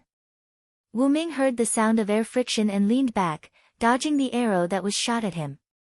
To be honest, if it wasn't for the warrior's insight, Wu Ming wouldn't have noticed the arrow. Looking at the ancient wooden arrow that was deeply embedded in the ground, Wu Ming found that it was entangled with magic such as silence, acceleration, and stealth, although these magic had been ineffective.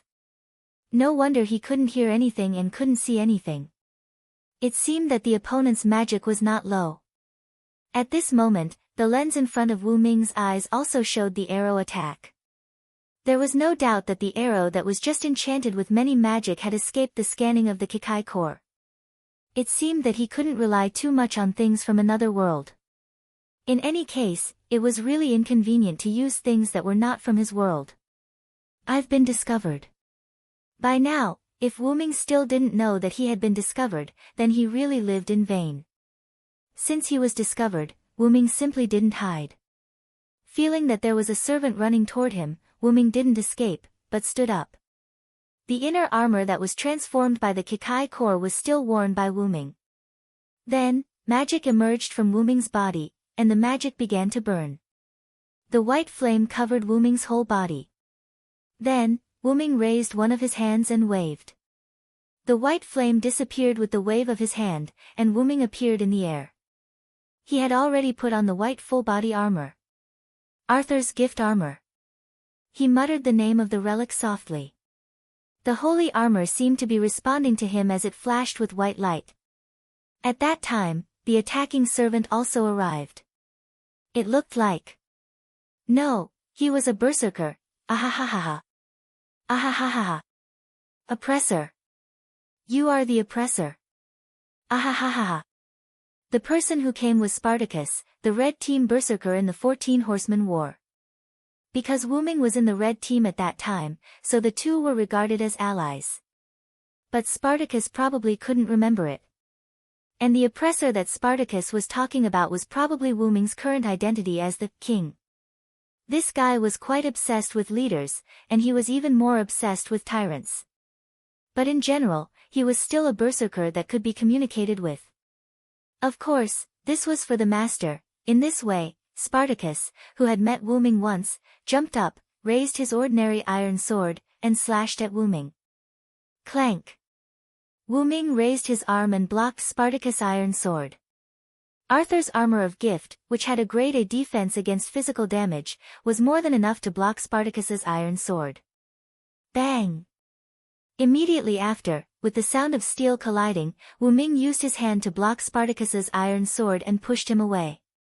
Spartacus took a few steps back, stopped, and laughed excitedly. Ahahaha. Ahahaha. Oppressor. Give me even more pressure. Like a fanatic, Spartacus once again rushed to Wu Ming with his sword. To be honest, Wu Ming didn't want to fight with this guy. Spartacus's strength was grade A, and his durability was the highest grade, EX. In short, this guy couldn't be killed. However, in addition to that, Spartacus could also convert the damage he received into mana and store it in his own body to activate his healing beast's roar. In the Battle of 14 Nights, although Wu Ming was not present, through chatting with Joan of Arc, Wu Ming learned that she used her noble phantasm to resist Spartacus' noble phantasm. After all, it was a grade A noble phantasm, and it was supplemented by a large amount of magic.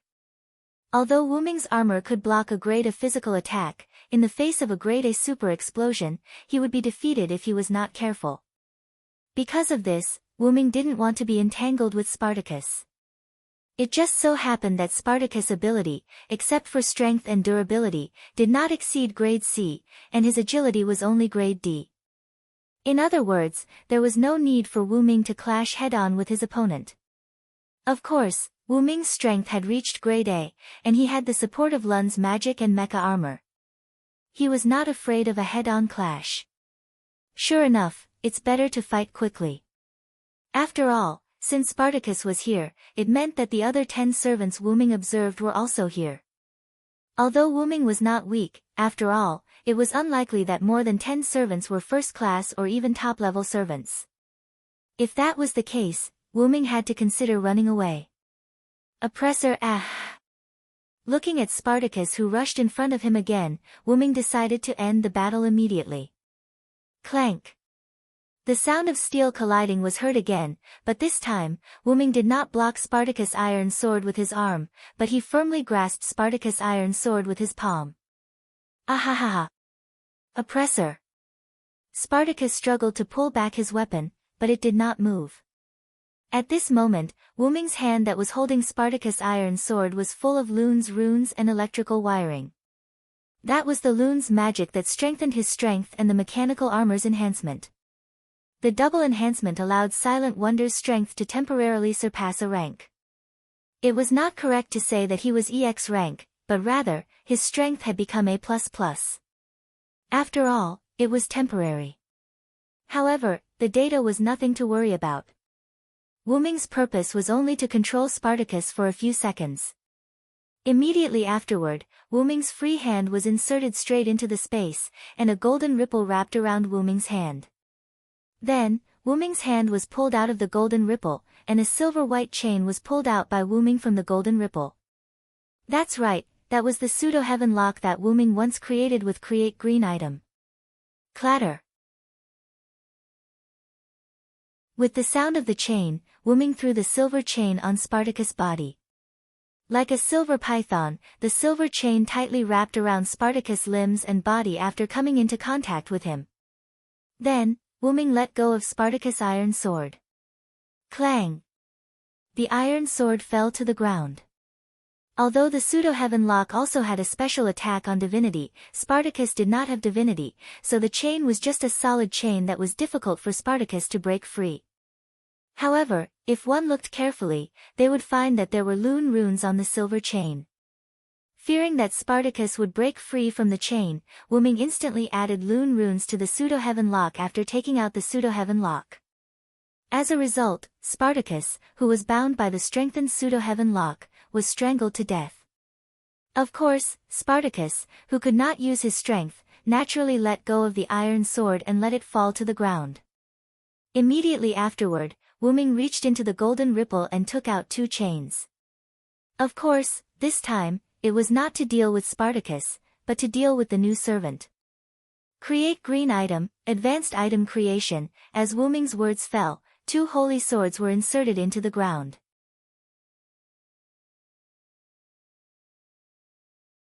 Chapter 482. Immediately afterward, Wu Ming wrapped the 2 pseudo-heavenly chains around his hands. After that, Wu Ming grabbed the 2 long swords on the ground. These 2 swords were almost exactly the same as Wu Ming's Blade of Salvation. To be precise, they were exactly the same as Artoria's Excalibur. These 2 swords were imitations created by Wu Ming using Create Green item. For the pseudo-Excalibur, although it could still release light cannons, its power and range were not only 1 level lower, but several levels lower. Of course, the sharpness of these 2 pseudo-holy swords was also greatly reduced. The reason why Wu Ming used Create Green item to create these 2 pseudo-holy swords was to use them as consumables. Through the scanning device on the mecha armor, coupled with the fact that the other party did not cover up, Wu Ming easily saw the servant coming from behind him. It's them. Wu Ming sighed, what an ill-fated relationship. He shook his head. With their speed, they could indeed get behind him, and by doing this, they must not let him escape. Wu Ming smiled helplessly. I didn't expect them to be summoned as well. They can be considered old rivals. The one who strikes first gains the advantage. I won't hold back then. Wu Ming smiled. With that said, Wu Ming wrapped the chains on his arms around the hilts of the 2 holy swords. Immediately, he threw the pseudo-holy swords. Excalibur. On the opposite side, the green-haired young man held a long spear and ran toward Wuming at a very fast speed. Although he was a rider, he had a permanent noble phantasm, so he did not need his own ride. Although this would expose his weakness, there were not many people who could catch up with his speed. "You little thief who dares to spy on me, obediently accept your death." Then, listening to his disciple's bold words, his teacher, who had transformed into a centaur, chased after him. "Don't underestimate the enemy, Achilles, the enemy is still in the same place." Achilles seemed a little impatient as he listened to Teacher Ma's earnest teachings and diligent exhortations. However, he still nodded to show that he understood. Yes, I know, Master Sharon." Although this disciple of his looked arrogant and unruly, he still gave him face as his teacher. Just as Achilles thought, there were almost no servants who could catch up with him, even his teacher, Sharon, could not. Even if his teacher hadn't told him not to underestimate the enemy, Achilles would have slowed down. Otherwise, if Achilles were to run at full speed, even if he was in his centaur form and running on 4 legs, he would not be able to catch up with Achilles, let alone talk to him. At that moment, a voice came into their ears. "Excalibur." "What?" Sharon secretly frowned. Thought in his heart, this was a little troublesome. Hearing this sentence, Sharon was shocked. Not to mention that it was a liberation noble phantasm, the holy sword Excalibur was quite famous. He tried to see the enemy's figure to determine whether the enemy was King Arthur or not, but even with his clairvoyance, the enemy was deep in the forest, so Sharon could not see the enemy's appearance. In addition, not only Sharon, but Achilles also knew about the legend of King Arthur and the holy sword. After all, King Arthur was too famous, especially in Europe. Although Sharon and Achilles both knew about the holy sword, the two of them had different reactions. Is the enemy King Arthur? Unlike Charon's frown, Achilles' first reaction after hearing the word liberation was excitement. For Achilles, who was asked to choose to die as an ordinary person or die on the battlefield, chose the latter. A powerful enemy was his motivation. However, even so, Achilles wasn't a hothead. Although he did not know why King Arthur would release his noble phantasm, he had seen the power of the holy sword before, from the battle of the 14 Knights that he retained his memory of. Although he was also very puzzled as to why he retained his memory of that battle, since Sharon also retained it, he would leave the brainstorming to his teacher. Just as Achilles was about to take out his noble phantasm to surround the small world of the heavens, Achilles' cosmos, for defense, Achilles was stunned on the spot. It wasn't just Achilles. Even Sharon was stunned. This was because they saw 2 small light pillars less than 5 meters in diameter shooting towards them at a speed that was not considered fast. Of course, this was for the 2 of them who had grade A+ agility. If it were Spartacus, he would definitely be hit. Moreover, why were there 2 light pillars? Wasn't there only one holy sword Excalibur? What really confused Sharon and Achilles was not this, but the scale of the noble phantasm. Although they had never seen the holy sword Excalibur's noble phantasm, they had seen another holy sword's noble phantasm before. How could the scale be so different? In any case, Achilles and Sharon were completely confused right now. With such a scale, they did not even need to defend, they only needed to dodge. By the way, the 2 of them would not directly charge towards Wuming, but chose to attack from the side. Although the light pillars were less than 5 meters in diameter, if it affected Riverton who had a master, it would be quite troublesome. That was why the 2 of them went to the back. Of course, not letting this strange, King Arthur, escape was also one of the reasons. In just a flash, Achilles dodged the attack range of the 2 light pillars that were less than 10 meters in diameter side by side. For servants, especially those who had grade A+ agility, a distance of 100 meters only needed a breath of time, and a fierce jump was enough. Then, the 2 of them witnessed the small light pillars explode from their sides. Feeling the scorching heat, the 2 of them had no choice but to be serious. Even if it was a fake Excalibur, it was still a holy sword, and it was also a trump card noble phantasm. Of course, it was hard to say if it hit Sharon, but even if it hit Achilles, it would not take his life. At most, it would only injure him. At this moment, Charon's eyes flickered and he hurriedly called out to Achilles. Achilles, quickly retreat. Charon's clairvoyance skill combined with mind's eye, true, to achieve a short period of future vision. Through this, he saw chains appear in the light pillars that were less than 5 meters long. Although he relied on future vision and mind's eye to avoid being tied up by the chains, Charon saw Achilles being tied up by the chains. Hearing his teacher's words, Achilles naturally prepared to retreat. But Wuming seemed to have heard Charon's words, and the chains instantly appeared from the light pillars and shot towards Charon and Achilles. Walala.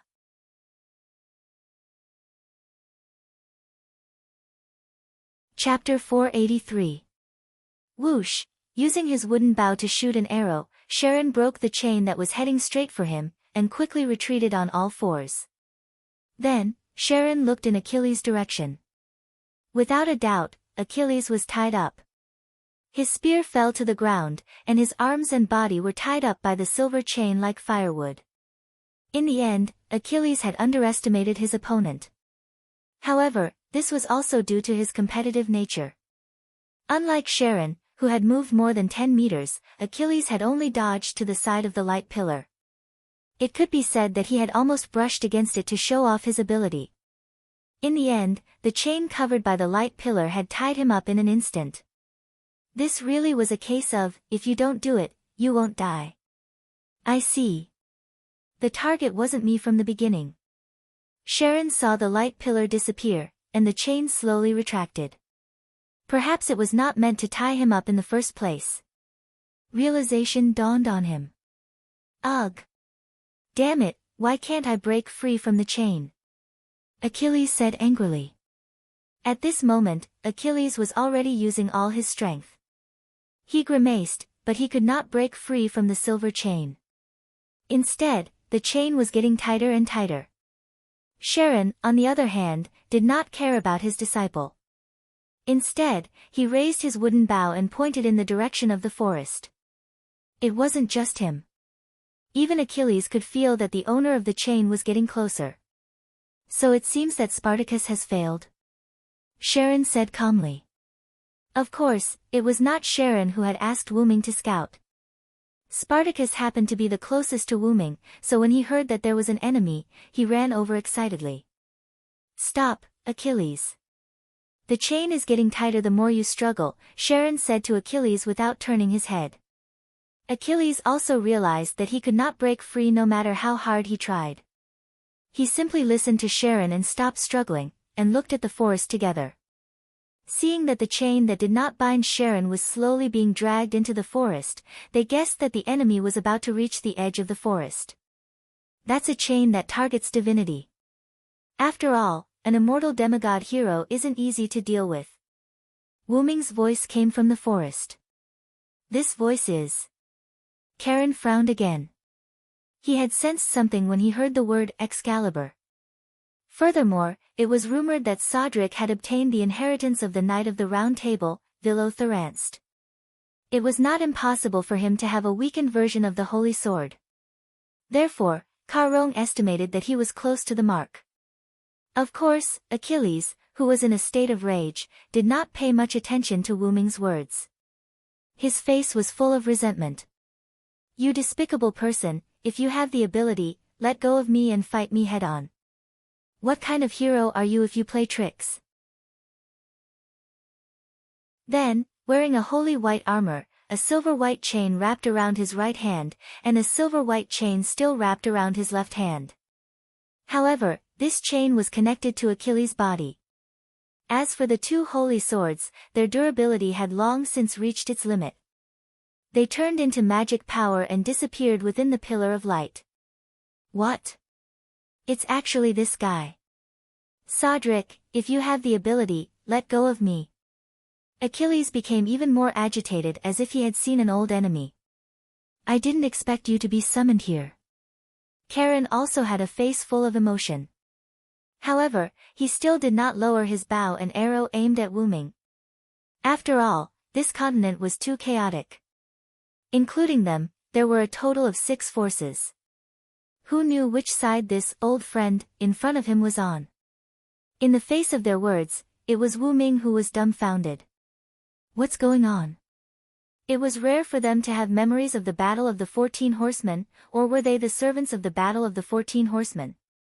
After all, Sodric had only appeared during the Battle of the 14 Horsemen.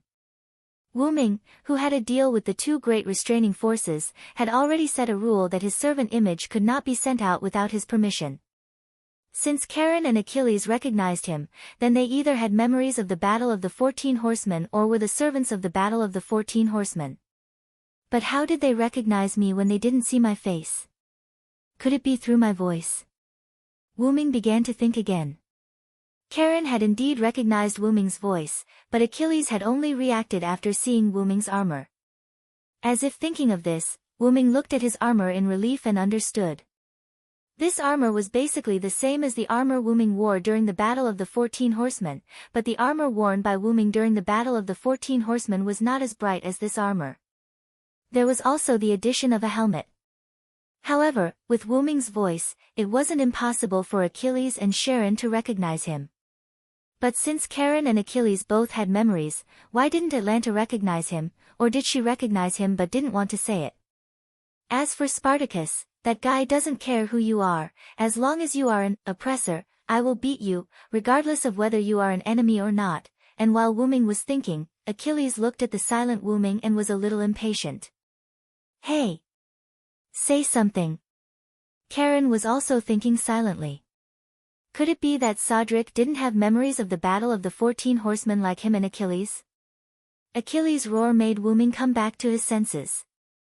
Sorry, I just didn't expect you to have memories of that time, so I fell into deep thought for a moment. Wu Ming's voice came from under the helmet again. Kaka, then, Wu Ming controlled the helmet to open. It's good that you still remember. Was the spying just now you, or was it your partner? Karen began to question Wu Ming. After all, if there was no hostility, spying secretly was not appropriate. However, even if they were enemies, Sodric's actions made Achilles and even Karen slightly disdainful. After all, in their eyes, Sodric was a person of importance. How could he be reduced to the point of peeping? But if you say you were peeping, then so be it. Your skills were so bad that you were discovered in an instant. Aren't you embarrassed? Wu Ming naturally didn't feel embarrassed, although what he did was a little shady. After all, passing by here had aroused Wu Ming's interest, so Wu Ming didn't know how to explain it. He couldn't say, I was just looking around because I was interested, or something like that. I passed by here and sensed the presence of many servants in this town, so I did a simple check. I didn't expect to be discovered by you. Wu Ming didn't even blush as he spoke about his peeping so openly. But he didn't expect that a simple scan of the mecha armor would be discovered by Karen. Just now, I sensed someone spying on us through the mind's eye, so I went ahead with Achilles and came out to take a look. Master will be here soon. If you want to run, do it now. Karen calmly said to Wu Ming. Hey! Sensei, how are you going to cover this guy? Achilles asked, puzzled. I'm not covering his escape. After all, even if Chaldea's master and other servants come, if Sodric wants to run, I don't think our chances of catching him are high. Karen didn't care about Wu Ming's presence and said directly to Achilles. And there was something else Karen didn't say. Especially since you, the strongest of us, are still bound by the celestial lock. Sharon, who was highly intelligent, had guessed what Wu Ming was talking about when he heard about the chains of divinity. After all, the only silver-white noble phantasm that was tighter and tighter to the divine chain was the celestial lock. Although Karen was also very curious about where Wu Ming got the celestial lock. As he raised his eyebrows, Sharon continued to stare at Wu Ming. Then he realized that Wu Ming was smiling. Hey, the master of Chaldea you mentioned, is it the orange-haired little girl called Fujimaru Tachika? Then, seeing Achilles' expression of, how did you know, Wu Ming got his answer. Looking at Gadatsi, who was escorted by a group of servants in the distance, Wu Ming loosened the chain that bound Achilles.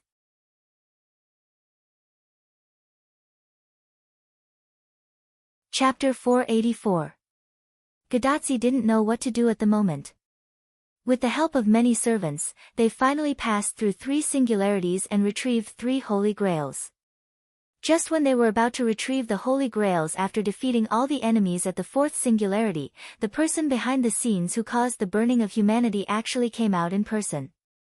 Because of Mr. Anderson, we managed to get a lot of information from him, but in the end, we didn't know what happened to the Magic King. He actually wanted to kill us directly. Pamela, Matthew, and even Mordred couldn't move in front of that guy. Is it going to end? Then, I was saved by Assassin, who I met in Winterwood City Singularity. I was really happy, and so was Matthew. As for Pamela, although she didn't show it, because of Assassin's arrival, she also relaxed. And it seems that Mordred and Assassin have an ill-fated relationship. I'm really curious. After that, although I didn't understand the conversation between Assassin and Magic King, in short, the two of them are enemies. Then, after some twists and turns, the Holy Grail of this singularity was also recovered. Then, unexpectedly, Assassin also followed us back to Chaldea. Although I wanted to talk to Assassin, my body couldn't support it. In order to go to the next singularity, I had to sleep first. Anyway, Assassin also said that he would accompany me to the next singularity. As a result, when I woke up, the doctor said that because something happened, Assassin left. How can I be so unlucky? But fortunately, the doctor said that although Assassin couldn't go with us to the next singularity, he will go back, and there will always be a chance to meet. Then, because Assassin provided the coordinates of the next singularity, it didn't take long for me and Matthew to prepare to enter the next singularity. On the contrary, Pamela still didn't wake up, but it didn't matter, Matthew was already very strong. After entering the frame, when we were about to perform the ray shift, the doctor suddenly whispered a few words. Maybe in this singularity, he will come with a special identity. The cowardly doctor said something that made himself puzzled. Special identity? Could it be that the spirit base is no longer Assassin? I've been prepared for this for a long time. No matter how stupid I am, I can see that Assassin is not an ordinary servant. Can an ordinary servant compete with a crown magician and force her to leave? He was really looking forward to it. With that in mind, Matthew and I entered a new singularity, the American continent. Then, he was stunned by the scene in front of him. There were Roman soldiers with similar faces and Dragon Fang soldiers, as well as Caligula and Hercules, who had been defeated before.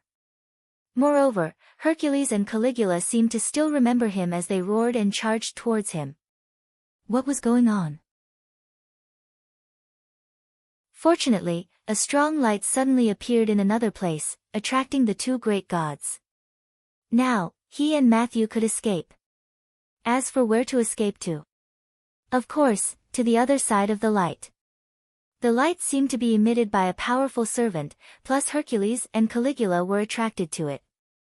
If he wanted to live for 2 more years, of course, he would run in the opposite direction of the light. Although these Dragon Fang soldiers and Roman soldiers were not weak, Matthew was also very strong. After a while, we escaped. We happened to meet Mr. Geronimo, who was observing the enemy on the edge of the battlefield. Fortunately, Mr. Geronimo was a good person. After knowing his identity as the Master of Chaldea, he invited him to join.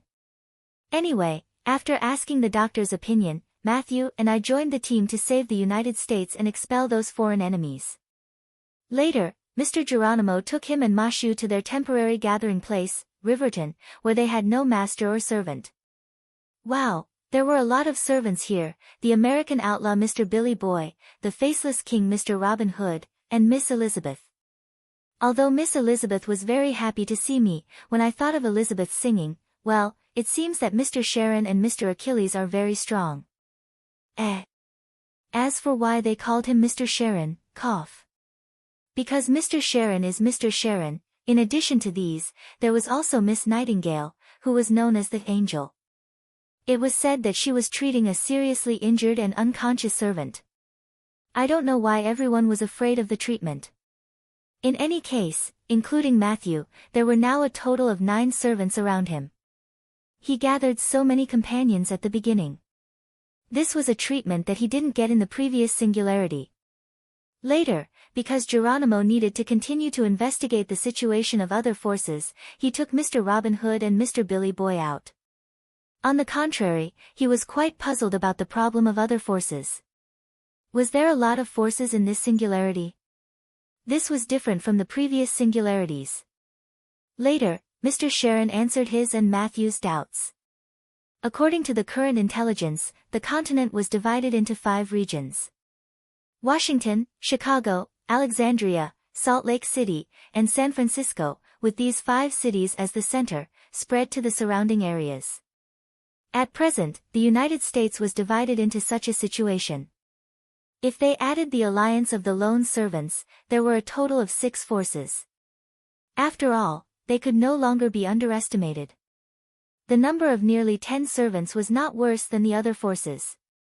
And their 6th force occupied the places that the other 5 forces did not occupy, including Riverton, where she was now, which was the base camp of the lone servants. Apart from that, each force had a powerful background. According to Master Karong, they had not caused any trouble these days. Instead, they had been collecting information. They had discovered that these 5 forces were made up of mythical or historical figures from various countries.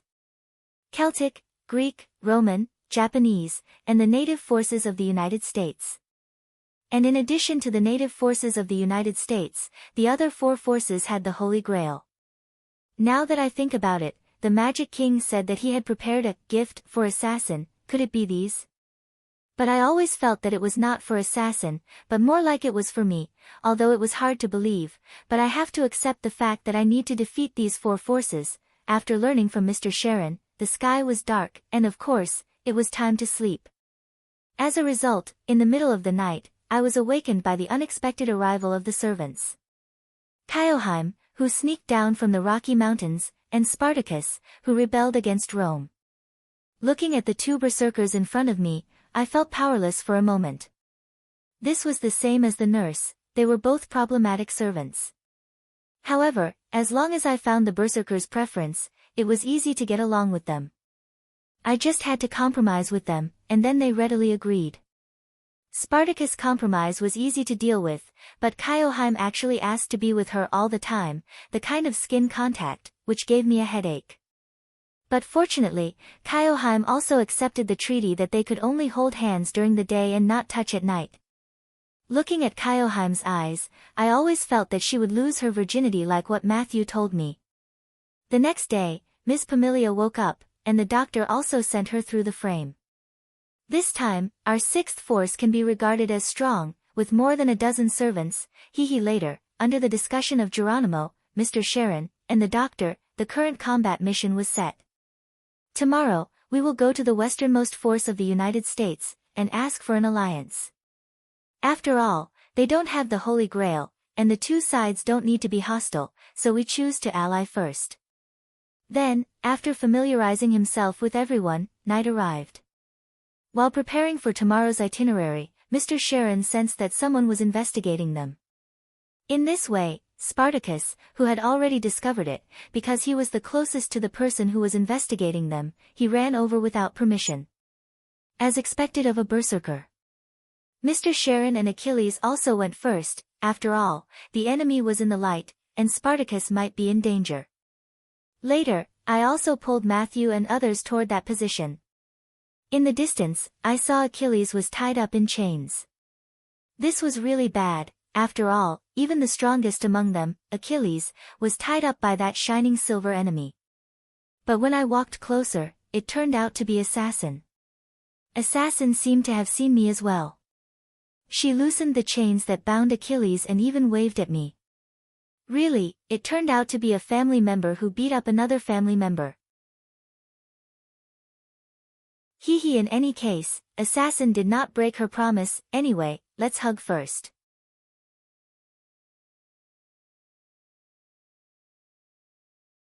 Chapter 485. Wuming loosened the chain that bound Achilles. When he saw Gadotsi, he knew that he couldn't fight, so he put the 2 chains directly into the golden ripple.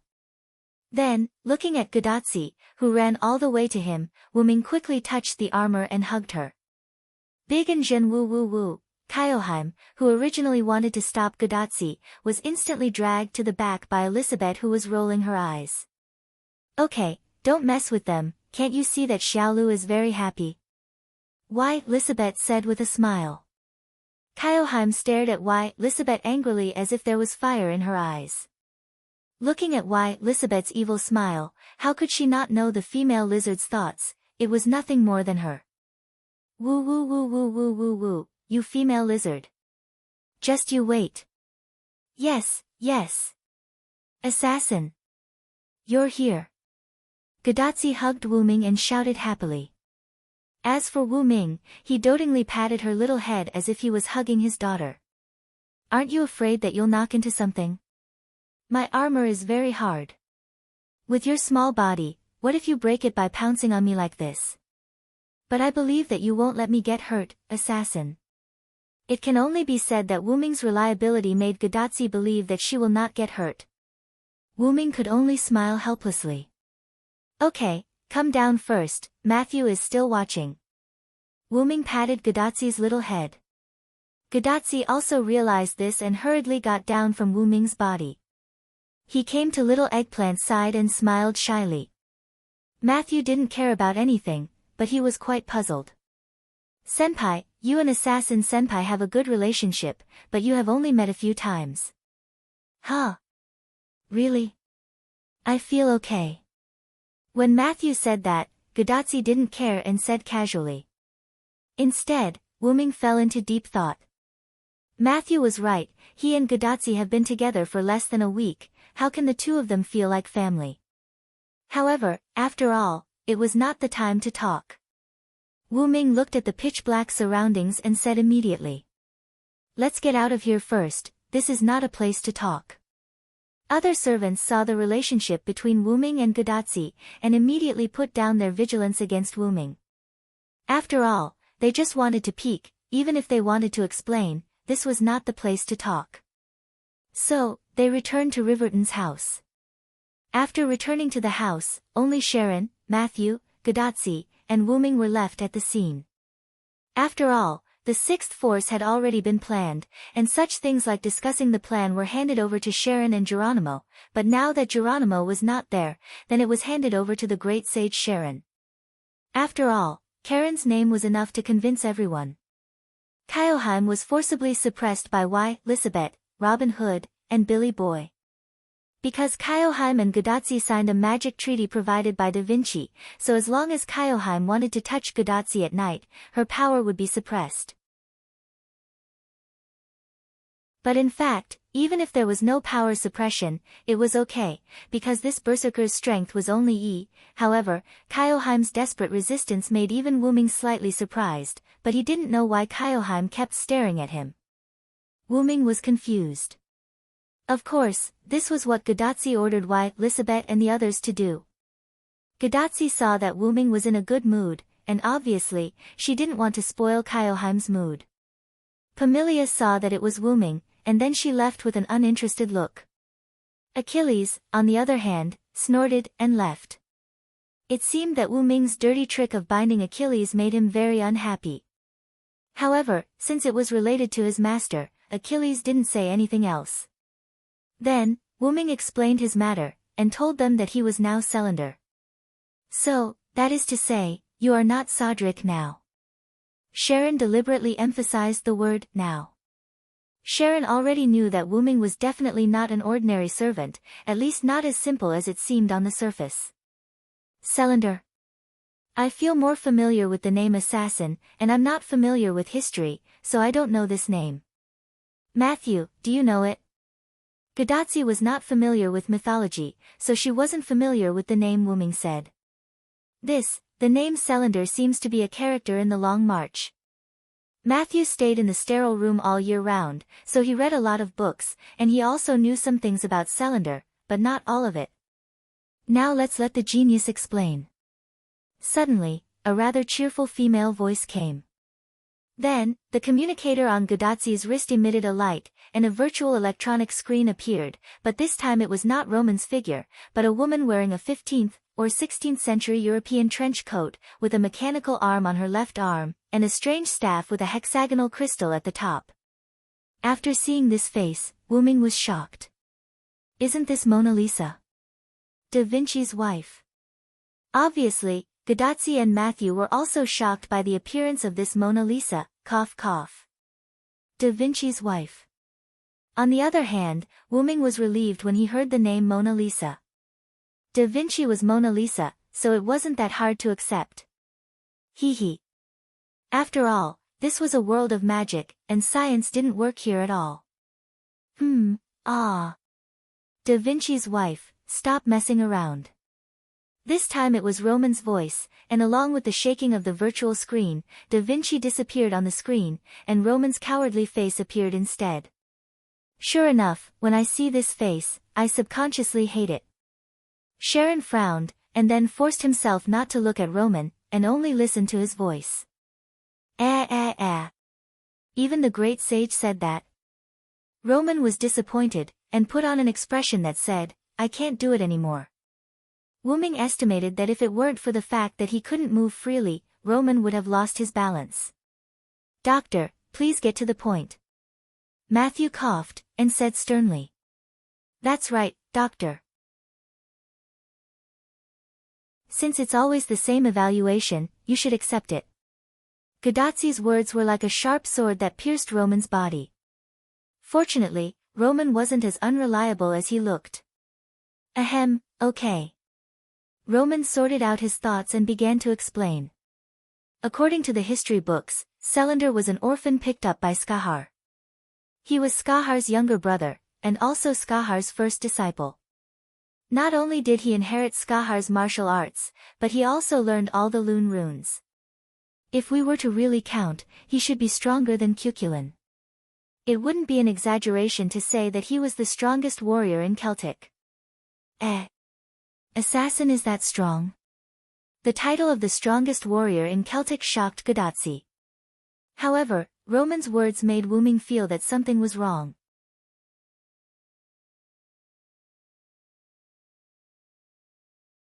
Chapter 486.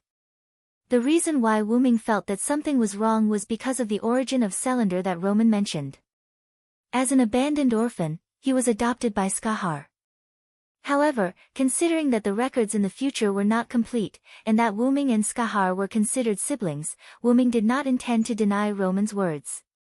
Then, in the face of Roman's words about being the strongest in the Celtic kingdom, Wuming smiled casually and said, the title of the strongest warrior in the Celtic kingdom, maybe I really deserve it. It was important to note that Wuming was talking about himself, not Selander. After all, the Vilo of the Knights of the Round Table was also Wuming. Because he had already planned it in his heart, Wuming did not intend to tell Gadazzi and the others. So, is this also the reason why Cuchulainn called you senior brother? Matthew suddenly realized. Gadazzi and Roman also recalled the time when Cuchulainn was a caster at the Winterwood Singularity and called him senior brother enthusiastically. Well, in short, that's it. Wuming smiled and shrugged. The more he spoke, the more mistakes he would make. It was better for him to keep quiet. But, if you are Selander, then you are related to the easternmost Celtic kingdom. Suddenly, Sharon looked at Wuming with a serious expression, as if he was guarding against something. The easternmost Celtic kingdom? What does this have to do with assassin? Gadazzi was puzzled. By the way, although she knew that Wuming was now called Selander, Gadazzi still wanted to call Wuming assassin. Then, Roman spoke. Tachika, do you remember when Geronimo said that there were only two forces fighting? Although she didn't understand Roman's words, Gadazzi naturally remembered what Geronimo had said. Of course I remember. Mr. Geronimo chatted with me during our free time. He said that there were originally only the native forces of the United States and the Celtic forces on this continent. Not long after, the other three forces appeared. That's right. This represents the original history of the United States resistance against the United Kingdom. However, it has become a dispute between the United States heroic spirits and the Celtic heroic spirits, Roman explained. Matthew looked at Godazzi and Roman on the screen with a puzzled look. Because it was what Geronimo said to Godazzi when they were chatting, apart from Matthew and Roman who happened to hear it, even Matthew didn't know about it. After all, I thought that since we're already part of the five forces, I didn't tell everyone about this. Godazzi awkwardly scratched the back of her head. At this moment, the great sage Sharon spoke up. Msader is right about that. Then, I believe that Mr. Romani wants to talk about the leader of the Celts, Maeve, that we learned from Geronimo. All I can say is that he is indeed a sage, addressing Romani as Mr. Romani. When Ka Rong said this, it was Wu Ming who looked embarrassed. What about Maeve? Don't we already know that the leader of the Celtic forces is Maeve? It had to be said that Godazzi really didn't know much about history and mythology. However, she couldn't be blamed. If it wasn't for some reason or interest, most students wouldn't know about Maeve. At this moment, our little eggplant blushed and quietly whispered into Godazzi's ear. That. Senior, if the historical records are correct, Senior Selander is the person Maeve loves, Godazzi looked at the blushing Matthew, then looked at the awkward Wu Ming. It seemed like this was true. Ahem. You're right, but it's not as simple as you think, Tachika. Wu Ming adjusted his expression and coughed twice. Selander is right. According to the historical records, Selander didn't accept Maeve's courtship. Roman spoke at the right time. Could it be a one-sided love? Instantly, Godazzi's mind was filled with a tragic scene. Seeing Godazzi fall into a reverie, Wu Ming gave her a karate chop.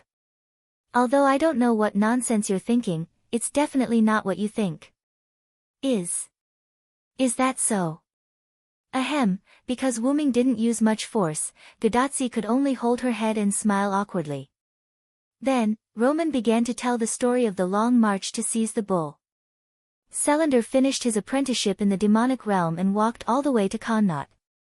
He settled down there and by chance, he saved Maeve, who was the current lord of Connaught. In the end, Maeve stayed behind as a guard. Selander also stayed behind because he had nowhere else to go. Godazzi and Matthew listened attentively. Sharon didn't interrupt. On the other hand, Wu Ming nodded. This was in line with his experience. Maeve could be said to be the Greek goddess of beauty, Aphrodite. She played with all the men she met. However, because Selander turned a blind eye to Maeve's beauty, Maeve's competitive spirit was aroused. In the end, because of her willfulness, she started a war with Ulster. The source of the war was the snatching of a sacred bull. After that, there was the story of Selander and Cuchulainn killing each other. In the end, the war ended because Maeve's father, the King of Ireland, interrupted. Selander took the opportunity to leave and Cuchulainn was killed by Maeve's plot. Maeve was also assassinated because she was immersed in her love for Selander because of Selander's departure. That was the end of the story. Roman briefly described the long march to snatch the bull. It was almost the same as Wu Ming's experience. Wu Ming really didn't know what happened after that. With his own long march to snatch the bull, the ending was probably different from the original story. Therefore, Wu Ming didn't say anything. Actually, the rumors about Maeve and Selander are a little messy. There are a few versions, but this version is generally recognized as the most historically accurate, Roman continued. Wu Ming nodded in his heart. It was indeed quite accurate. It can be said that the long march to snatch the bull was caused by Selander. If it wasn't for Selander, I'm afraid there wouldn't be a long march to snatch the bull. However, Wu Ming smiled bitterly. You're wrong about that. If it wasn't for me, Maeve would have caused this war because of her selfishness, and Maeve also met two men who weren't swayed by her beauty. One loved her the most, and the other was the most ruthless. Wu Ming could understand. The one who loved him the most was naturally himself, and the one who was the most ruthless was probably Cuchulainn. Cuchulainn had delayed Maeve a lot of things. Although Maeve's original intention was to use the war to delay Wuming, the meticulous Maeve must have planned how to make Wuming stay after the victory. In the end, she was delayed by Cuculin, and Wuming took the opportunity to escape. Speaking of which, I still have to thank junior apprentice brother, Wuming thought. So that's how it is. What Master Karen is trying to say is that Assassin's appearance should be related to Maeve, right? Suddenly, Gadotsi clenched his fist and punched the palm of his other hand. When did Gadotsi become so smart? Wuming looked at Gadotsi in confusion.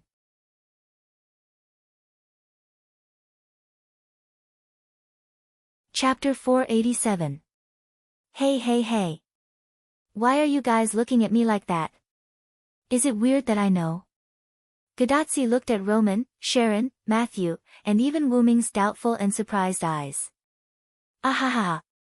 After all, Tachika, you're not that smart, Roman, on the other hand, laughed out loud. Then, she was shut up by Gadotsi's resentful glare. In fact, there are a lot of things that Roman said are not quite right, but that's generally the case, and this spiritual base is indeed related to Maeve. When Roman talked about the Celtic forces in the easternmost region, Wuming also guessed what Roman wanted to say. After all, this group of servants must have collected a lot of information over the past few days.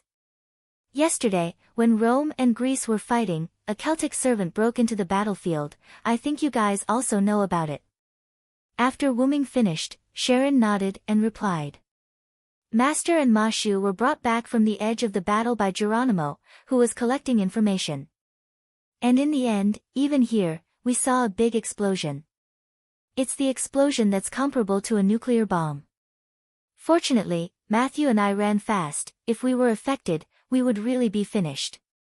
Gadotsi had a happy expression, and Matthew was also relieved.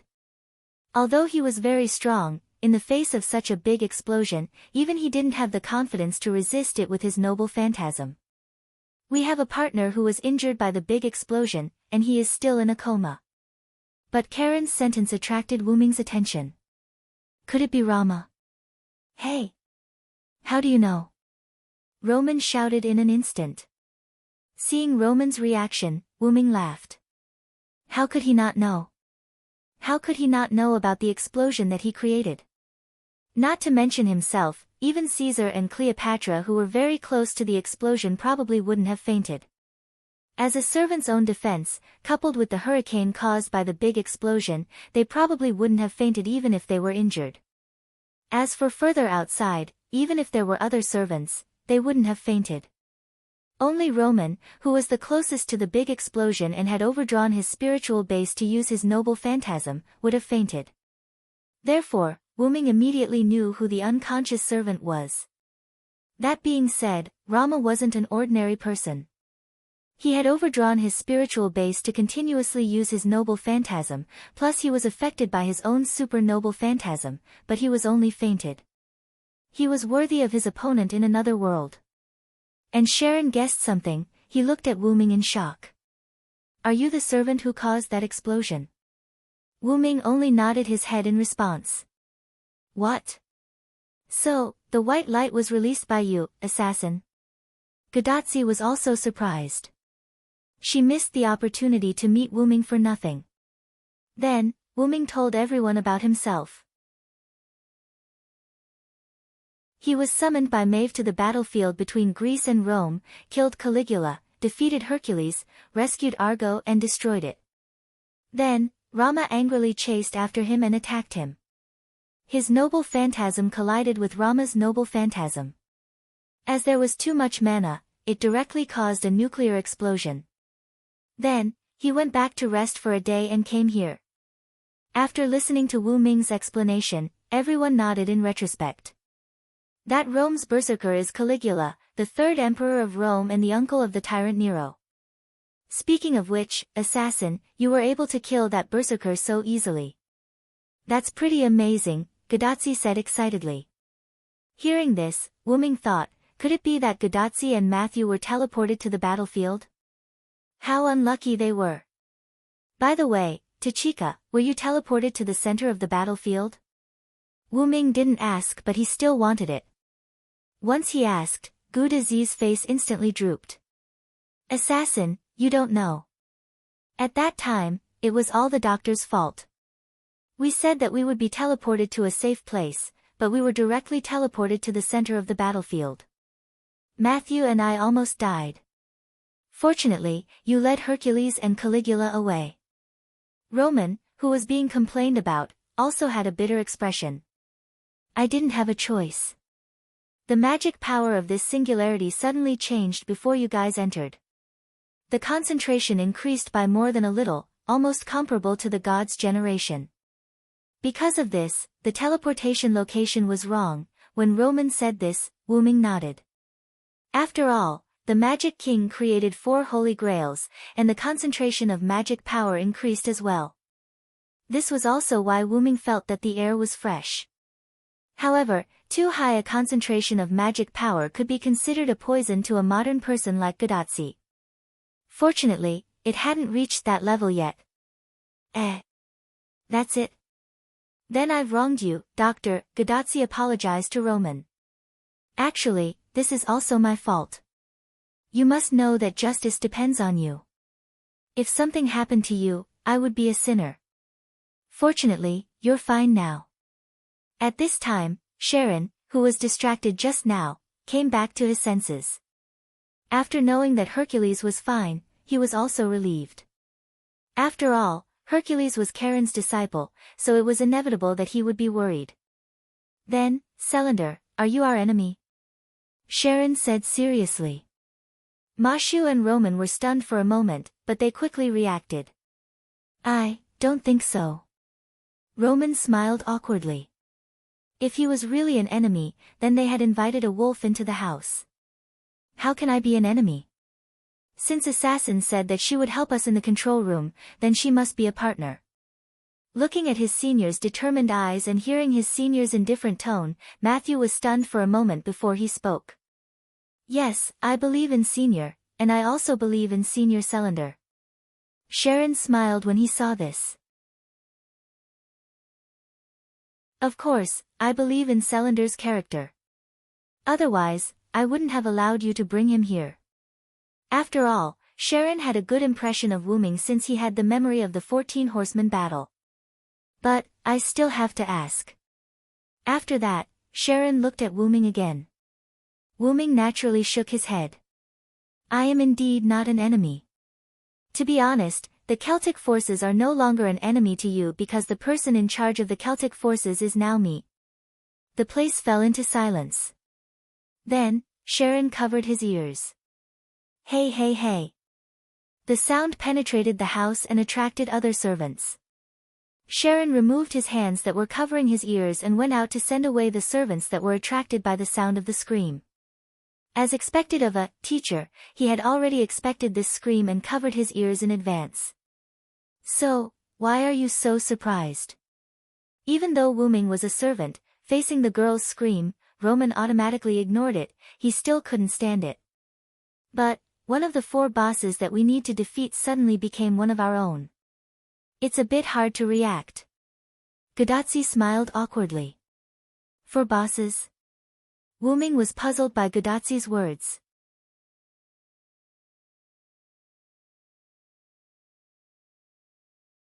Chapter 488.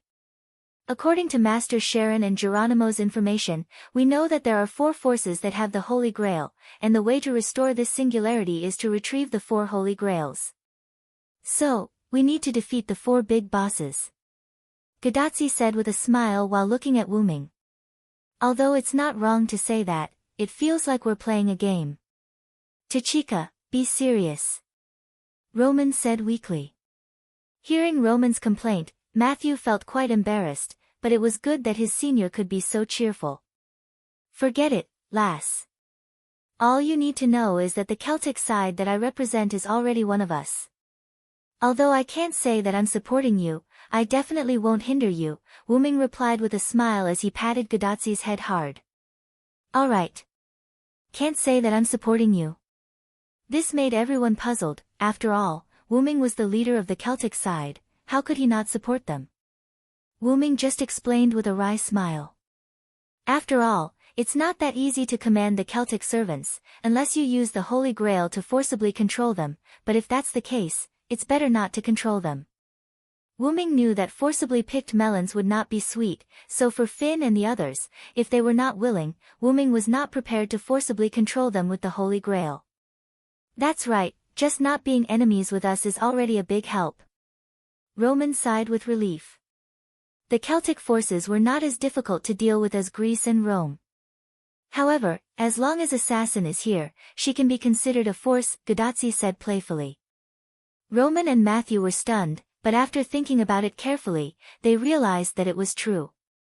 Just like the previous nuclear explosion, except for those first-class servants, no, it should be the top servants, who could withstand it. Like Achilles, in theory, he had an immortal body, but if he was in that big explosion, he would probably die.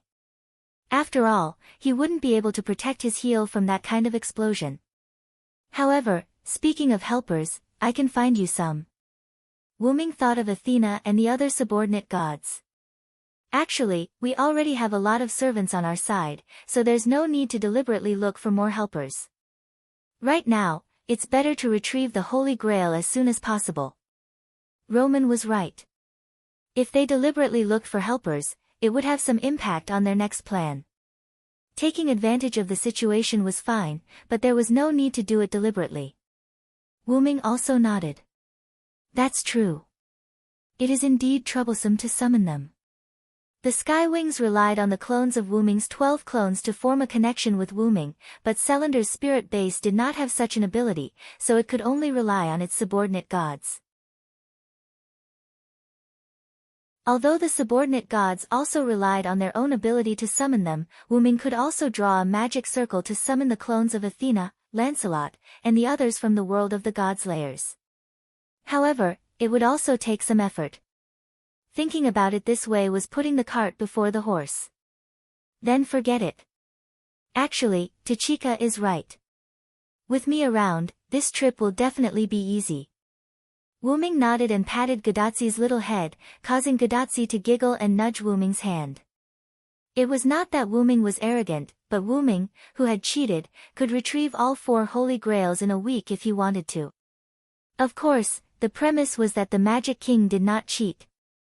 After all, it was a gift from that guy. Wuming did not think that it was as simple as having a few more servants. In addition, there was also Gadazzi, so Wuming chose to proceed step by step. I was originally going to go through this place to the American forces in the west of the Rocky Mountains to prepare for an alliance. Who would have thought that I would inadvertently spy on Tachika? When Wuming said this, Matthew and Roman also sighed. Gadazzi, on the other hand, looked very happy. This means that I am fated to be with Assassin, he, looking at Gadazzi, who was looking at him with a smile. Wuming also smiled. You said that you are going to the west of the Rocky Mountains. Are you going to unite with Edison? At this time, Sharon, who had sent away the other servants, also came back and happened to hear Wuming's words just now.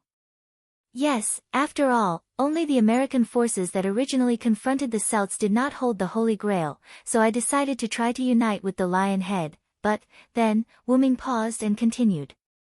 I don't know about the Edison you're talking about. I just heard from Maeve that the current ruler of the American forces is a Lion Head.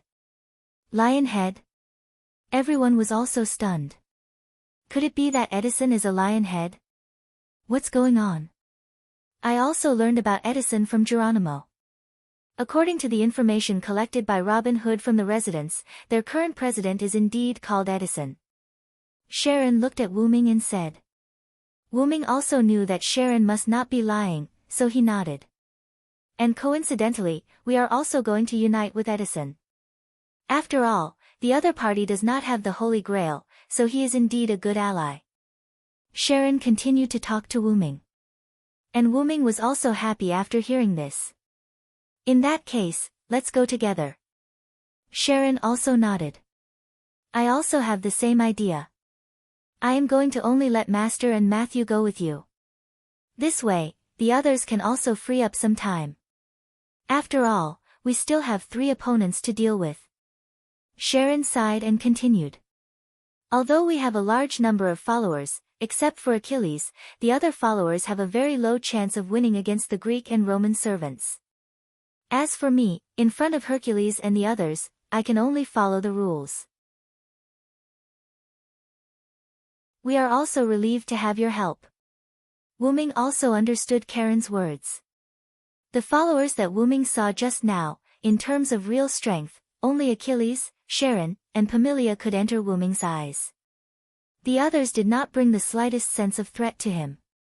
For example, although Spartacus' noble phantasm was powerful, it was purely self-destructing. Robin Hood, Billy Boy, Geronimo, and the rest were only able to search for enemies. The intelligence they gathered was very reliable, but their combat power was still too weak for their current opponents. As for Lisbeth and Kyoheim, who was just dragged away with her mouth covered, felt like a problem child, and Lisbeth, it seemed that the other followers were afraid of her. Could it be that she was actually very strong? Oh right, they still had Rama, who was seriously injured and unconscious. If Rama wasn't injured, he would also be a reliable expert. But now, he had become a burden. This was really a case of a tiger being bullied by dogs. Just when Wuming was thinking, Gadotsi smiled happily. Good, with Assassin, the journey will be much safer. It was not that Charon and the others were not helpful, it was just Gadotsi's temporary feeling. Gadotsi did not have any negative emotions, so Charon was not angry. In that case, you will be on the road tomorrow morning. Charon proposed. Whether it was Roman, Matthew, or Gadotsi, they had no objection to Charon's proposal. By the way, Rama has not woken up yet, I will go and see him. Wuming suddenly said.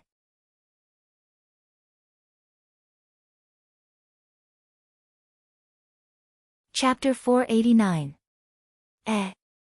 Assassin, do you know how to heal as well? Gadotsi said in surprise. I'll have to see it for myself. Charon said with a smile. Both Mashu and Roman also showed their interest. Roman's words were only because he was the head of the medical department, and Mashu's words were because she had always been interested in the heroes who left their names in history, especially the one who changed from assassin to Sarand. After all, he had taught a medical expert who had created the elixir of immortality. In terms of treatment, he could not be regarded as a grandmaster, but he could be regarded as a master. However, Wuming smiled bitterly and shook his head. I don't know how to heal, I only know some healing magic, but I have a way to cure Rama. After all, it could be said that Romo had become like that because of him. Now that he had another teammate, it wasn't that bad. It was much better than having another burden. But since you want to see it, then let's go together. Later, Wuming, Gadotsi, Matthew, Charon, and Roman came to a house in Riverton with lights on. Along the way, Charon told Wuming that there were humans living in this town, and they were actually the outsiders. However, because of Geronimo, the residents also accepted Charon and other servants. After all, they could at least protect them. As for why they would protect them, along the way, the lights in the surrounding houses were turned off. After all, this was a matter of course. When Wuming arrived, the moon had already risen high in the sky. Servants could not sleep, but Gadotsi could not. It could be said that if it were not for Wuming's unexpected arrival, Gadotsi would have fallen asleep long ago. However, Wuming's arrival was also an unexpected surprise for Gadotsi. Charon knocked on the door of the room, followed by the sound of trotting, and the door was opened. What are you doing? Don't you know that the wounded need to rest? The person who came was a woman dressed like a battlefield doctor. She had a pretty face, a red top that looked like a military uniform, a black pleated skirt, white pantyhose, and short boots that reached her calves. She looked like both a nurse and a soldier, giving people a strange feeling. This is Miss Nightingale. She has very special medical skills. Charon awkwardly introduced her to Wuming. Not only Charon, but even Gadotsi, Mashu, and even Roman on the virtual screen had strange expressions on their faces. On the other hand, Wuming was baffled. She looked very normal. It's already night time. The wounded need to rest. You should leave quickly. I still have to prepare for the amputation. Nightingale said calmly. According to Wu Ming's knowledge, Rama seemed to be the only injured person here. In other words, this servant wanted to perform an amputation on Rama. Then, Wu Ming heard Gadotsi and Matthew whispering behind him. Hey hey hey. Aren't there servants taking turns to guard Rama with Nightingale? What's going on? Senpai, have you forgotten? When Senpai Selander arrived, almost all the servants had left. Mr. Geronimo did not come back, and Senpai Karen was with us. Just now, Miss Elizabeth, Mr. Robin Hood, and Mr. Billy Boy joined forces to suppress Kyoheim. Usually, they would take turns, but because of what happened just now, only Miss Nightingale is left here. Parmelia and Achilles naturally wouldn't watch Nightingale here to prevent her from doing anything to Rama. Fortunately, we came quickly. Listening to the constant whispering behind him, Wu Ming smiled awkwardly. He finally understood why everyone treated this angelic young lady with such special treatment. Miss Nightingale, hello, nice to meet you. My name is Selander. Anyway, let's say hello first. Hello, Mr. Selander, do you need an amputation? Wu Ming was silent for a while. Why do you want an amputation so often? Are you that obsessed with amputation? If that's the case, ahem. It's like this. Achilles needs to be amputated. He specially asked me to invite you over, Wu Ming said in an extremely serious tone. Is that so? I'll go over now. Help me take care of the wounded. Nightingale's eyes lit up, and she immediately returned to her room. A moment later, she walked out with 2 small green bags and walked toward Achilles' house. Anyway, the distance was not close, and it was enough for Wu Ming to treat Rama. Selander, you really? Sharon looked at Wu Ming with a dumbfounded expression. Wu Ming also coughed a few times awkwardly. However, Achilles, my good brother, please do me a favor. If Achilles heard Wu Ming's words, he would definitely use his chariot to attack Wu Ming. Matthew and Gadotsi also fell into a reverie. The immortal body that was invulnerable to swords and spears needed an amputation, and the image of Achilles' limbs that Nightingale could not cut off no matter how hard she tried appeared in their minds. The direction, no matter what, Achilles will be fine. Let's go in and take a look at Rama. Wu Ming smiled, and then walked in. Sharon also knew his disciple's ability.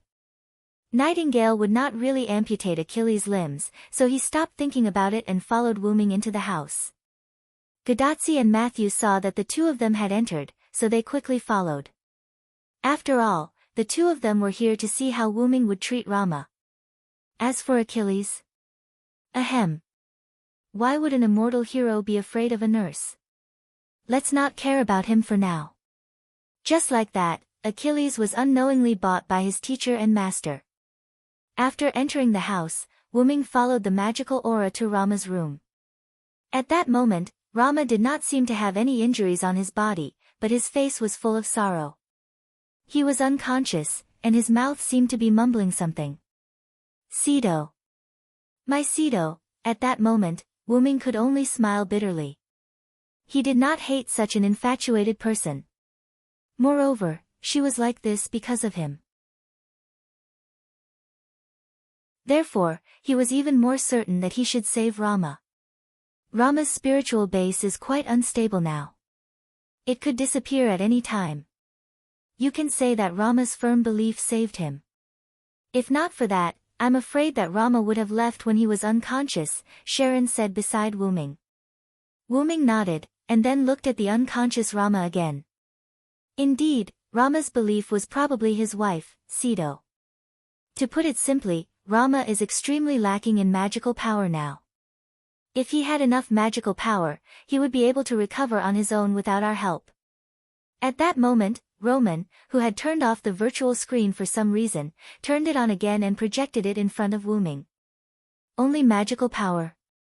Wu Ming was stunned when he heard that. That seemed to be right.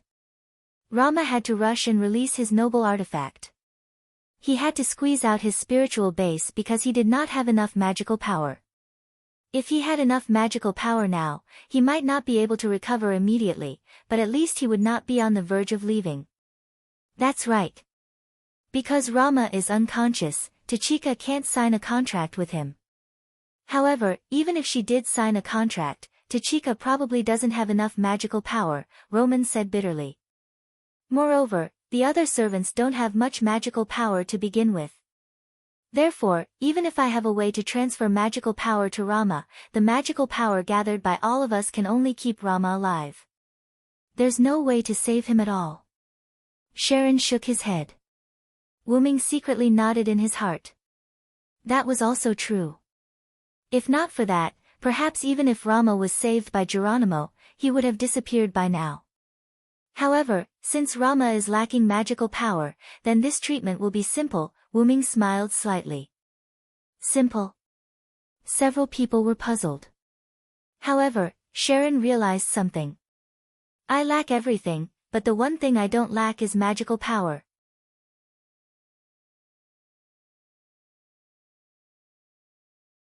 Chapter 490. After saying that, Wuming's body erupted with a huge wave of mana. Matthew and Gadotsi were directly pushed away, and Sharon had to struggle to maintain his body to not be pushed away. Roman's screen, on the other hand, disappeared due to the violent fluctuations of mana. Then, Wuming raised a hand in front of him, and countless amounts of mana in his body and the mana released outside of his body converged. Streaks of dark blue mana continuously converged. This was because the purity of the mana was so high that it could be seen with the naked eye, and this made Sharon tremble. Countless amounts of mana continuously condensed in Wuming's hand, and not long after, this mana formed a blue high-density mana crystal in the shape of a holy grail. With the appearance of this mana crystal, the wind in the room also disappeared. If not for the traces of chaos in the room and the fact that Gadotsi and Matthew were paralyzed on the ground from the wind, perhaps the wind just now would have been mistaken for an illusion. You recognize this thing, right? Wuming weighed the mana crystal in his hand and looked at Gadotsi and Matthew. The two of them stood up in a sorry state, patted their aching buttocks, and nodded. I've seen it before. Chaldea has many mana crystals, but why is yours blue? And it's much bigger than Chaldea's.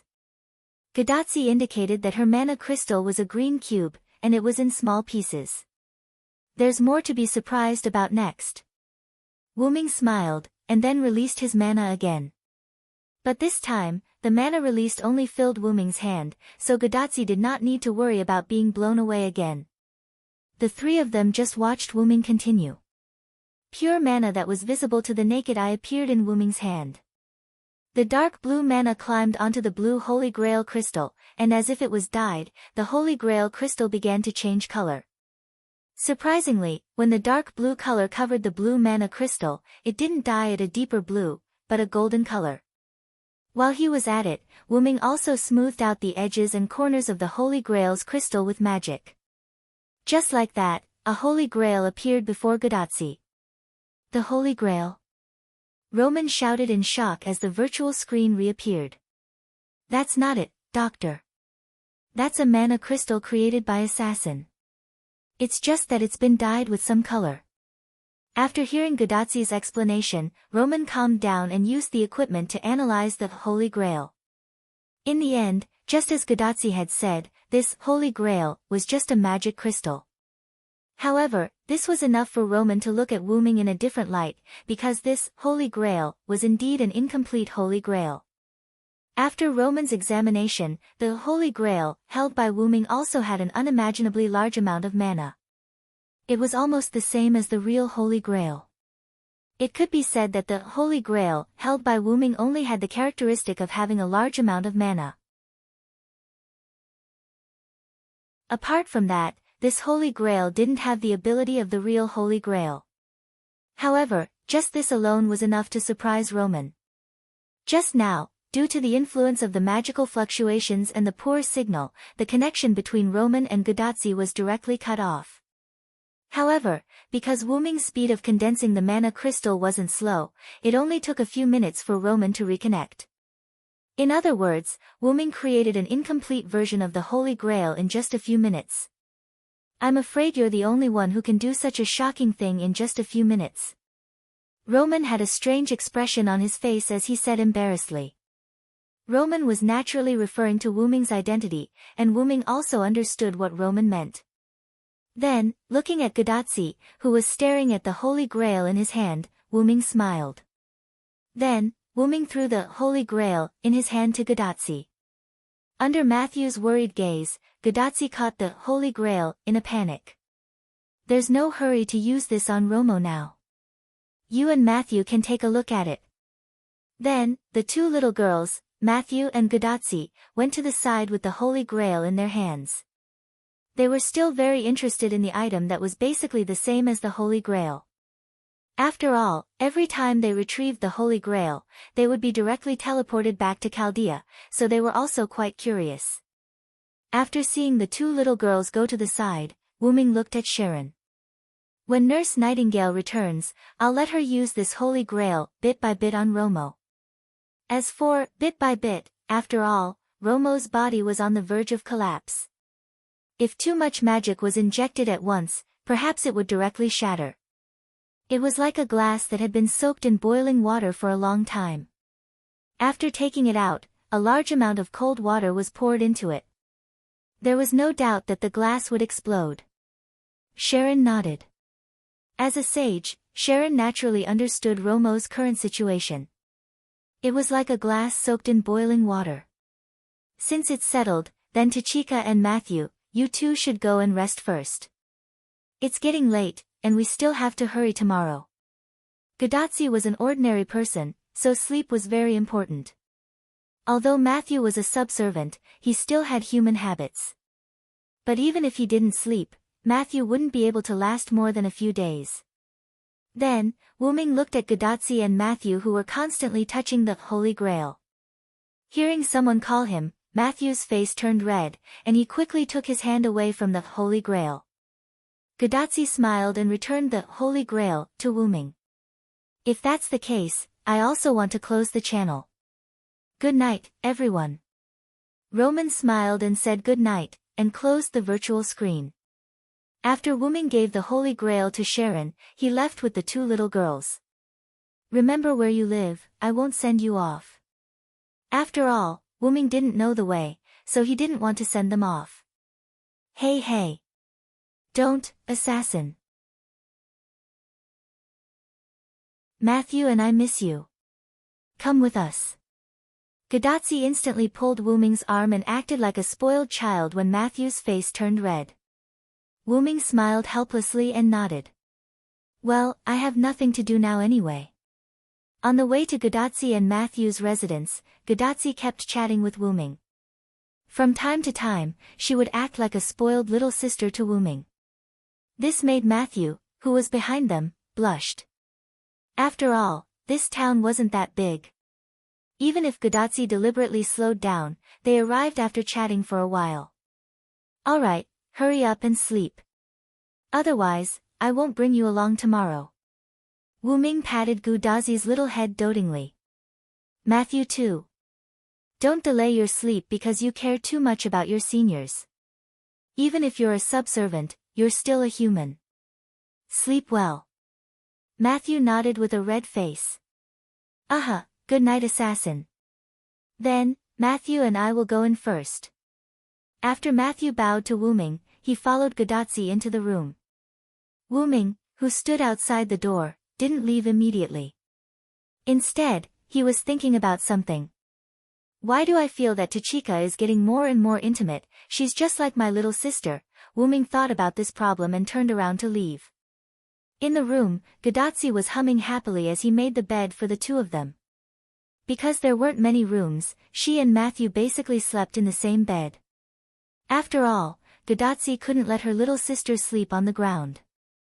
By the way, Senior is very close to Senior Cylinder. It's just like a brother.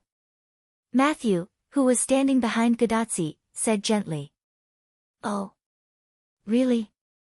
I don't feel anything. I just want to do that. Gadotsi was stunned and smiled slightly. Then, her smile became mischievous. Could it be that Matthew is jealous? Gadotsi looked at Matthew with sneaky eyes. How? How could it be? Matthew instantly panicked. But after seeing the look in his senior's eyes, he understood that his senior was teasing him. In an instant, Matthew's little face bulged like a bun. He pretended to be angry and looked at Gadotsi. Senior, ha ha ha. Okay, let's sleep. We still have to hurry tomorrow. Senior is so annoying.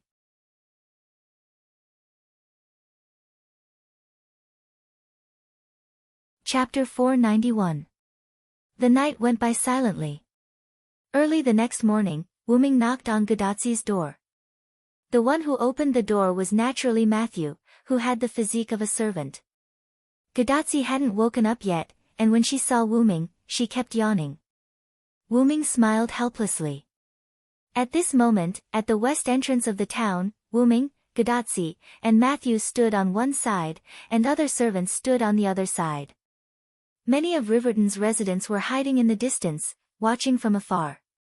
Even if the residents allowed these servants to live here, no matter how kind these servants were, they were not human, and the gap between the two couldn't be closed.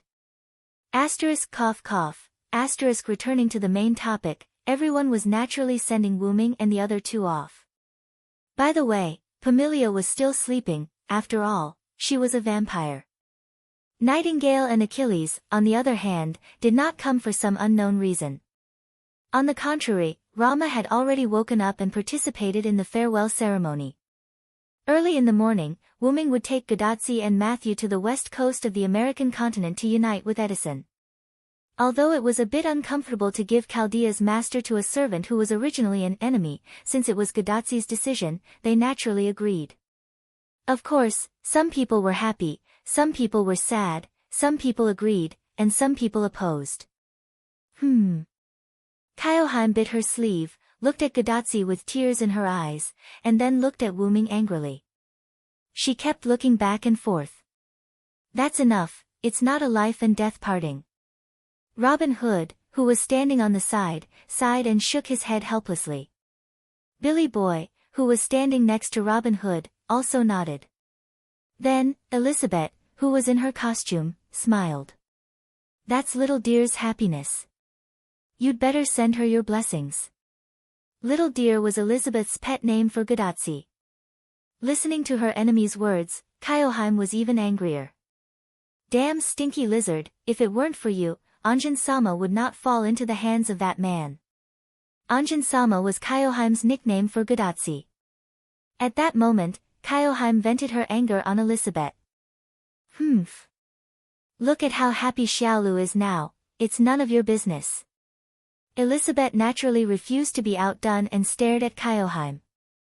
Looks like I have to teach you a lesson in order to win back Lady Injin's love. Who's afraid of who?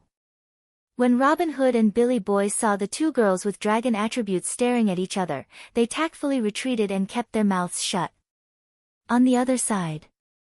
Do you really not need us to send another servant to protect Tachika-sama? Geronimo was still a little worried. This morning, Geronimo, who went out to inquire about information, had returned, and naturally participated in the farewell ceremony. Oh, I really don't need it. Assassin is very strong. Gadotsi held Wyrm's arm and said with a smile. Believe in Cylinder, Geronimo. Karen's gentle voice came from the side. After all, as soon as Geronimo returned, he learned that the master of his contract would go to Edison with a servant of the Celtic side who had just formed an alliance.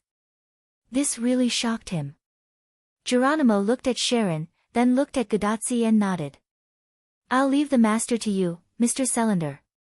Don't worry, even if the enemy steps over my dead body, they won't be able to hurt Tachika.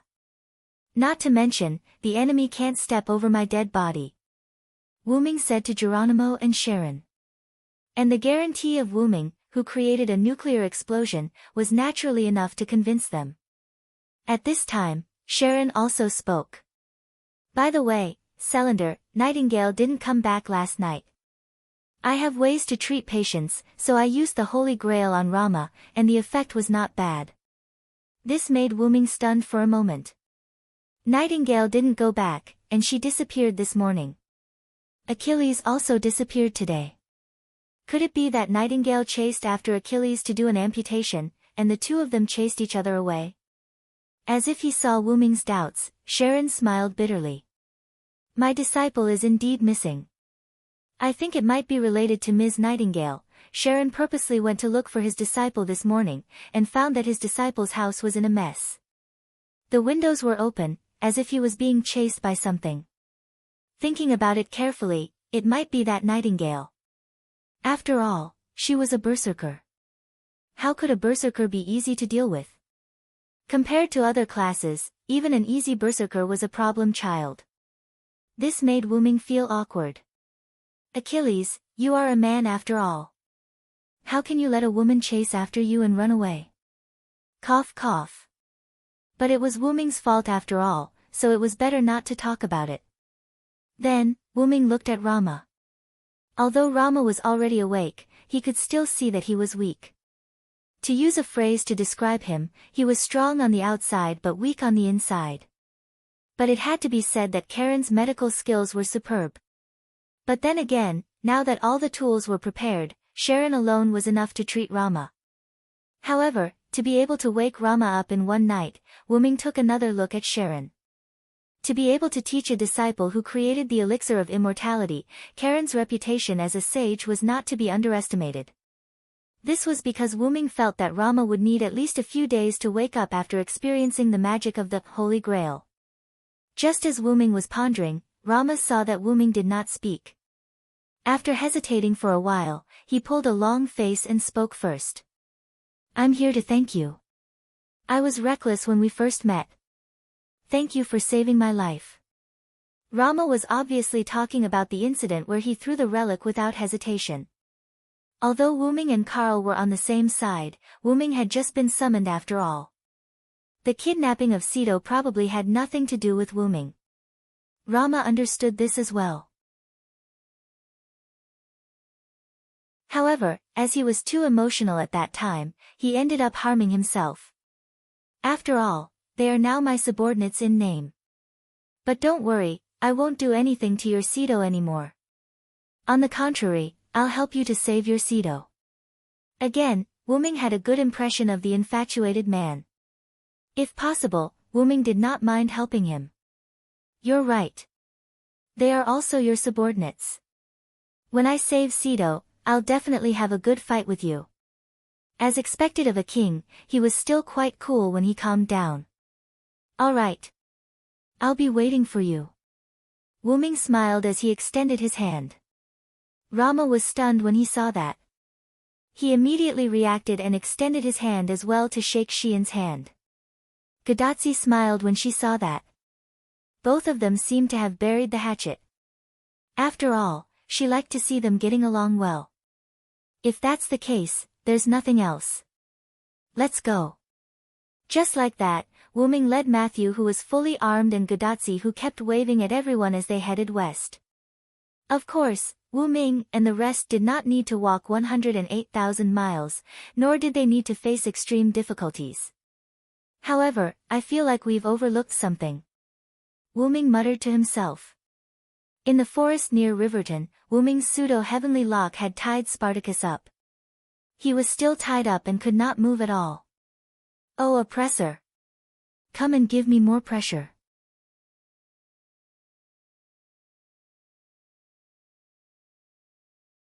Chapter 492. In the northwest of the Rocky Mountains, a 4 or 5 meter long white deer was jumping on the mountain like a spirit, running towards the west.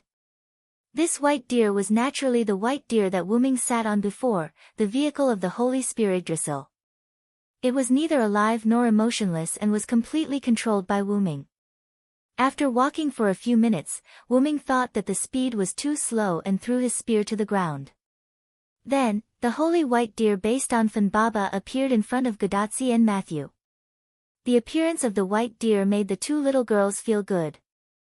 After all, the white deer's appearance was still good enough. Then, Wu Ming, Gadotsi, and Matthew rode the white deer. Because of the increase in the number of people, the white deer that Wu Ming summoned was naturally a little bigger, making it more convenient for the three of them to ride. Wu Ming sat on the back of the white deer, holding Gadotsi in his arms, while Matthew sat behind Wu Ming and hugged Wu Ming tightly. Gadotsi closed her eyes and looked carefully. Her breathing was steady. There was no doubt that Gadotsi had fallen asleep. Wu Ming saw that Gadotsi was sleep-deprived, so he used hypnosis to make Gadotsi fall asleep. Of course, Gadotsi naturally didn't know that. She just felt very sleepy, so Wu Ming proposed that he could hold Gadotsi and Gadotsi gladly accepted. Wu Ming still used magic to make Gadotsi's senses change. Even in the violent vibration, Gadotsi felt stable, so the constant jumping of the white deer did not affect Gadotsi's sleep. On the other hand, Ma Shu was a little scared because of the speed of the white deer, so she hugged Wu Ming tightly. But after a period of adaptation, he got used to it. It was like riding a bus, watching the surrounding scenes receding, but he still hugged Wu Ming's waist tightly. Matthew's shield was hung on the white deer's tail by Wu Ming's control. The white deer's tail was like a ponytail. The snow-white long tail tied Matthew's shield, so there was no need to worry about the white deer's running and jumping. After all, the white deer's body was not much bigger, so it was not easy to put a shield on it. The speed of the people riding the white deer was a lot faster. In less than 2 hours, Wu Ming and the other two were about to leave the Rocky Mountains. In this way, we can be considered to have left the territory of the Japanese forces, Wu Ming said lightly. Along the way, Matthew told them about the Holy Grail forces in the Rocky Mountains. According to Matthew, there were no traces of humans in the entire Rocky Mountains. The whole mountain was full of ghosts. There were ghosts with green faces and fangs, and there were also ghosts without bodies. In short, no matter what kind of ghosts they were not something that the humans in the United States could deal with. The ghosts should be the soldiers of the Holy Grail forces. This was what Wu Ming said to himself when he first heard Matthew's explanation. Celtic had Wu Ming's soldiers, Greece had Dragon Fang's soldiers, and Rome had Roman soldiers. Just like other forces, Japan also had its own ghost soldiers. The reason why the residents of Riverton allowed the servants to move in was because of the ghosts attacking the humans. The Celtic and Roman troops were not only soldiers, but they were also far away from here. However, the territories of Japan and Greece happened to be on both sides of Riverton. Moreover, ghosts and Dragon Fang soldiers were really like wild beasts. Before the servants lived in Riverton, not only Riverton, but also the residents of the Missouri River Valley often suffered from sparse Dragon Fang soldiers and ghosts. They only knew how to use guns, so how could they fight against these enhanced version of skeletons and ghosts? Naturally, they needed the help of the servants. Later, when Wu Ming asked who the leader of the ghosts was, Matthew shook his head. Matthew told Wu Ming that the one who went to explore the Rocky Mountains was Robin Hood. Because there was no one in the Rocky Mountains, only Robin Hood, who was known as the King of Faceless, had the ability to explore such a place.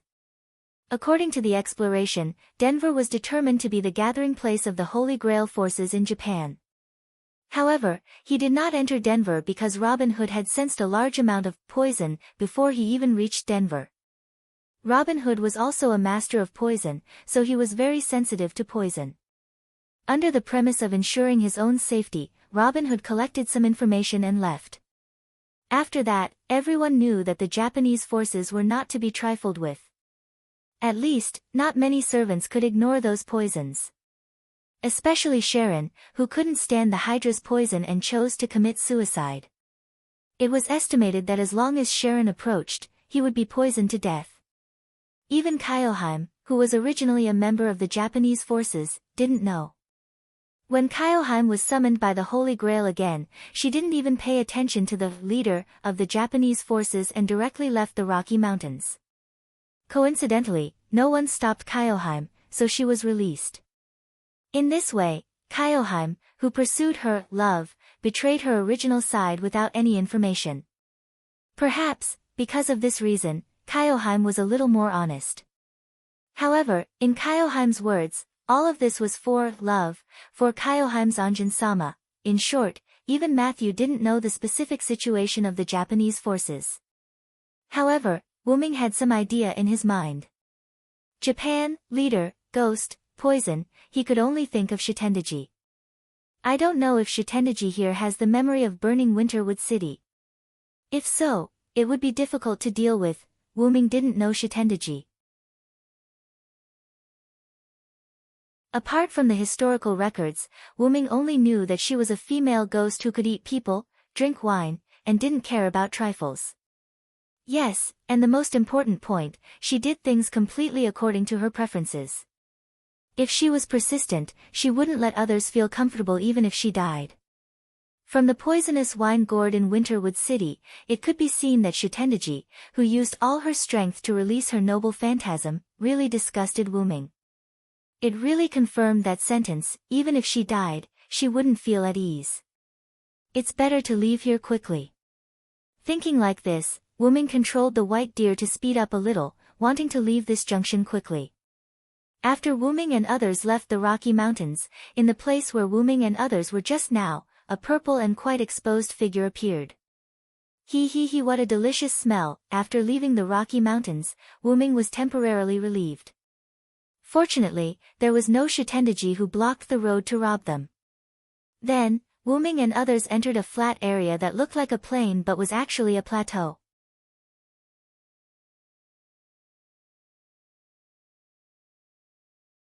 Chapter 493. In fact, the Cordillera was not the name of a mountain. Its full name was the Cordillera Mountains. To be precise, the Rocky Mountains were also part of the Cordillera Mountains, but in order to distinguish the territories of the Japanese forces and the American forces, the two were separated. The Japanese forces were like a stickler to the rules. They only occupied the eastern Rocky Mountains, the highest part of the Cordillera Mountains, and had no intention of expanding their forces. Otherwise, Maeve wouldn't be unable to find any information. After all, even the servants of Riverton, the neighbor of the Japanese forces, didn't clearly inquire about the Japanese forces. Apart from the Rocky Mountains, which were the tallest and largest, the Cordillera Mountains were left with the Central Plateau Basin and the Western Pacific Rim Mountains. At this moment, Wuming and the other two entered the Central Plateau Basin area. At this moment, Wuming temporarily stopped the white deer. If I remember correctly, following this river may be a place called Boise. Wuming thought and said to Matthew. Gadatsi, on the other hand, was still sleeping. That. Senpai Selander, I am not very familiar with the terrain here. Matthew's face was slightly red and said slowly. However, Senpai Selander was right, Matthew thought. It doesn't matter if you don't know, the point is that we may have to fight with the American forces. Wuming narrowed his eyes. Hey! So soon? Do we need to wake Senpai up? Matthew obviously didn't expect to contact the American forces so soon, so he asked Wuming if he should wake Gadatsi up. There's no rush now. There's still some distance before we reach Boise. Let her sleep for a while longer. Wuming caressed Gadatsi's hair lovingly. Looking at the sleeping face, Wuming felt like raising a daughter. Senpai Selander is really gentle to Senpai. Matthew didn't know if he was envious or gratified. Seeing Matthew like this, Wuming smiled helplessly. Then, he spoke to Matthew. Of course, I'm also very gentle with you. Wuming raised his hand and stroked Matthew's short hair. After all, Matthew was also a little girl worthy of love, not to mention, Matthew, you have inherited the power of Galahad. Galahad and I have a special relationship. Wuming's words stunned Matthew. Could it be that Senior Selander had another identity? Matthew was puzzled. Although Matthew wasn't a particularly smart person, he wasn't stupid either. Judging from the dual identities of Jack the Ripper and Selander, he was definitely not an ordinary person. In that case, Galahad was related to him. Could he be a Knight of the Round Table? Then, just as Matthew's thoughts were running wild, Wuming spoke again. Of course, even without Galahad's power, I would still be gentle to you. He pressed Matthew's little head a little harder and pulled Matthew out of his thoughts. Then, let's go. Let's fight them first.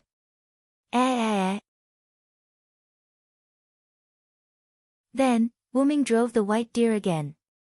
The white deer carried Gadatsi, who was sleeping soundly in Wuming's arms, Wuming, who was full of fighting spirit, and the confused Matthew as they moved quickly toward Boise.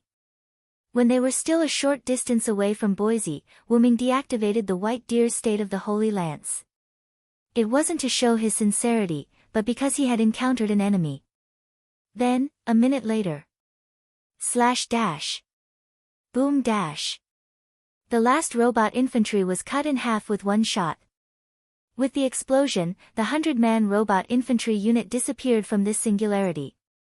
Gadatsi and Matthew were stunned as they watched Wuming walk out of the explosion with a comfortable expression. From the moment the three of them encountered the 100-man robot infantry unit, Wuming gently woke Gadatsi up, Matthew and Gadatsi got off the deer, and the white deer turned into the Holy Lance. It took almost 30 seconds. Then, when Matthew wanted to fight these robot infantry with Wuming, they saw how quickly they were dealt with as if they were vegetables. Strictly speaking, Wuming needed to kill at least 3 or 4 robot infantry per second, and that was strictly according to 30 seconds. Of course, it must have been less than 30 seconds. Because in the battle just now, Wuming killed more than a dozen robot infantry with one shot more than once. Let's go, it's time to meet the servant. Forget it, it's over anyway. With this in mind, Gadatsi and Matthew smiled awkwardly, then followed Wuming to Boise.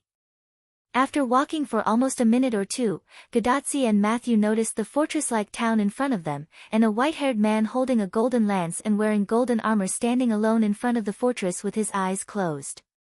Karna. Gadatsi and Matthew didn't know this person. After all, Gadatsi and Matthew didn't see Karna when they were in Winterwood City. At the beginning of the battle between Karna and Gilgamesh, Gadatsi naturally didn't have the chance to see it. Later, when everyone went to the Yuzong mountain, Karna only appeared to snipe Gilgamesh, but he was quickly rescued by Marshal Gil de Rice. After that, because of Astrio's noble phantasm, Gadatsi and Matthew didn't see Karna. After that, Karna was eliminated by Gilgamesh. It had to be said that this was a really sad story. Because of this, when Gadatsi and Mashu saw the white-haired man with golden armor and golden spear, they didn't recognize him. However, this didn't prevent Wuming from knowing Karna. Whether it was the Battle of the 14 Riders or the burning Winterwood City, Wuming had contact with him. In the Battle of the 14 Riders, Wuming defeated Karna by cheating. In Winterwood City, because of his rank, Gilgamesh replaced Wuming to fight Karna and defeated him in the end. Wuming wanted to laugh. He was almost the same as Zhou. He was on the opposite side of Karna, and he was always beating Karna. However, to be able to meet Karna 3 times outside the martyr's palace, it could be said that it was fate. He just didn't know if this Karna had Wuming's memories. However, Garna of Fuyuki City has the memories of the battle between the 14 riders and the 14 riders, because Wuming felt that Garna also has the memories of those 2 battles. Sure enough, you are also in this singularity. Karna opened his eyes and looked at Wuming. Sure enough, Karna remembered Wuming. I didn't expect that we would meet again. It's really fate, Karna. Wuming smiled. Karna also nodded, then looked at his hand that wasn't holding the spear. Yes, the identity of a servant can really make such miracles happen. When Wuming and Karna were chatting, Gadatsi was indeed shocked. Karna. The god-killing hero who was defeated by the Hero King before I even met him. Now I see him in person. After all, she didn't see his real face last time, so Gadatsi was quite regretful. Indeed, I can feel a very dangerous aura from Mr. Karna. It's like the fire of the sun that can burn everything. Matthew said solemnly as he sensed the magic power that Karna was gradually emitting. He was ready to protect his master with his shield. By the way, I feel that Karna and Assassin are close. Why don't you do us a favor and let us pass? Gadatsi looked at Karna with a smile. Is this the master of Chaldea? Although he looks trustworthy, he's still a bit immature. Karna glanced at Gadatsi expressionlessly. Then, Karna waved his golden spear at Wuming. I've already accepted Edison's request and worked for him. He asked me to guard this place. Gadatsi, who felt that things were going to fall through, looked a little depressed. But if it's him, I can let him pass. It seemed that Karna had some understanding of Wuming after many competitions, and it was a positive understanding. Just as Gadatsi's sadness turned into joy, Karna spoke again. But it's rare for us to meet. It's not right to let him pass without a fight. With that, Karna rushed at Wuming. Then, Gadatsi's face turned green. She felt like she had been tricked. To put it bluntly, we still have to fight, right? I'm already prepared. Wuming laughed and faced the incoming Karna. The third battle between the scorching golden spear user and the holy silver spear user had begun.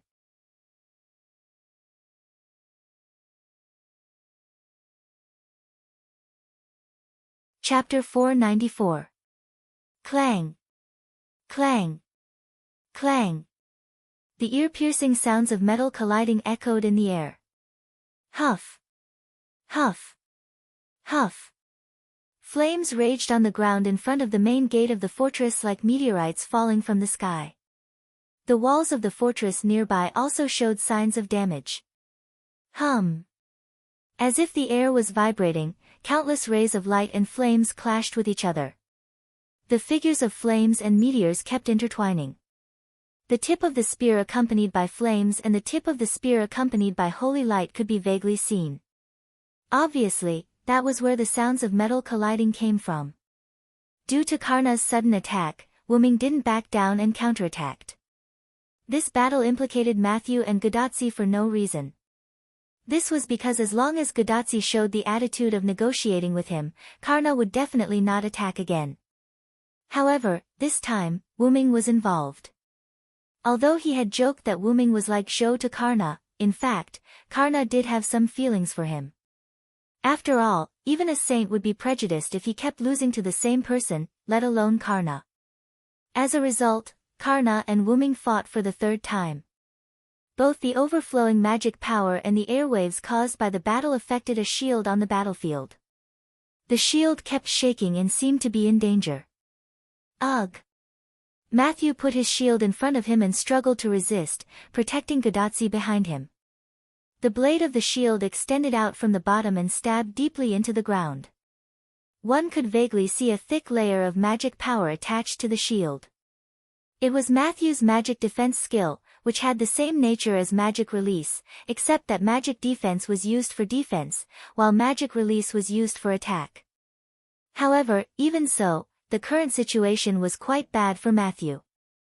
Karna's sudden attack during the conversation and Wuming's counterattack were all carried out under the premise that Gadatsi and Matthew hadn't retreated to a safe range. In the beginning, Karna paid attention to Gadatsi's safety. After all, he wasn't a criminal. Wuming was the same. His love for Gadatsi naturally made Wuming pay attention to Gadatsi's safety. However, the two of them were extraordinary figures after all. Originally, they wanted to hold back, but now, it became a battle where they gradually increased their strength. Realizing that she might get hurt if she continued to watch, Matthew wanted to take Gadatsi further away. However, before Matthew could take Gadatsi out of the danger zone, the aftermath of flames, holy light, air waves, and storms swept over. It was precisely because of this that the city walls of Boise City had become so dilapidated. Now, Gadatsi could only hide behind Matthew's shield. Once she left the protection of the shield, Gadatsi would probably be blown away in an instant. At this time, Roman, who was paying attention to this place, turned on the virtual screen and projected it to Gadatsi's side. Sure enough, Sarand and Karna are both exceptional servants. The aftermath of a battle of this level can't be ignored. Roman said to himself and nodded. Doctor, you'd better not talk too much. Can't you see that Matthew is already having a hard time? Gadatsi looked at the virtual screen beside her with disgust. Yes, yes. Just by being called out by Gudazi, Roman had once again returned to his cowardly and timid appearance. However, Gadatsi could shout from here, which showed that Matthew was well protected. However, even if she could only be protected, Gadotsi wouldn't just stay behind Matthew. Now, Matthew's hand holding the shield was already covered by Gadotsi's hand. Feeling the warmth of Matthew's hand, although his body was very tired, Matthew's heart was incomparably firm. Although it seemed that Matthew couldn't hold on any longer, his shield could still continue to resist the aftermath of the two exceptional servants. There was nothing that the sacred round table couldn't resist. "Doctor, is there no way to stop them?" Gadotsi roared like a child. However, this was a last resort. Although they didn't know why Boise City had become a steel fortress, the steel fortress had collapsed under the battle between Wuming and Karna. That's right, the walls of the fortress that was in good condition just now had been broken, and a few mechanical infantry could be seen faintly falling down. Not only that, but the ground where Matthew and Gadotsi were standing also began to crack.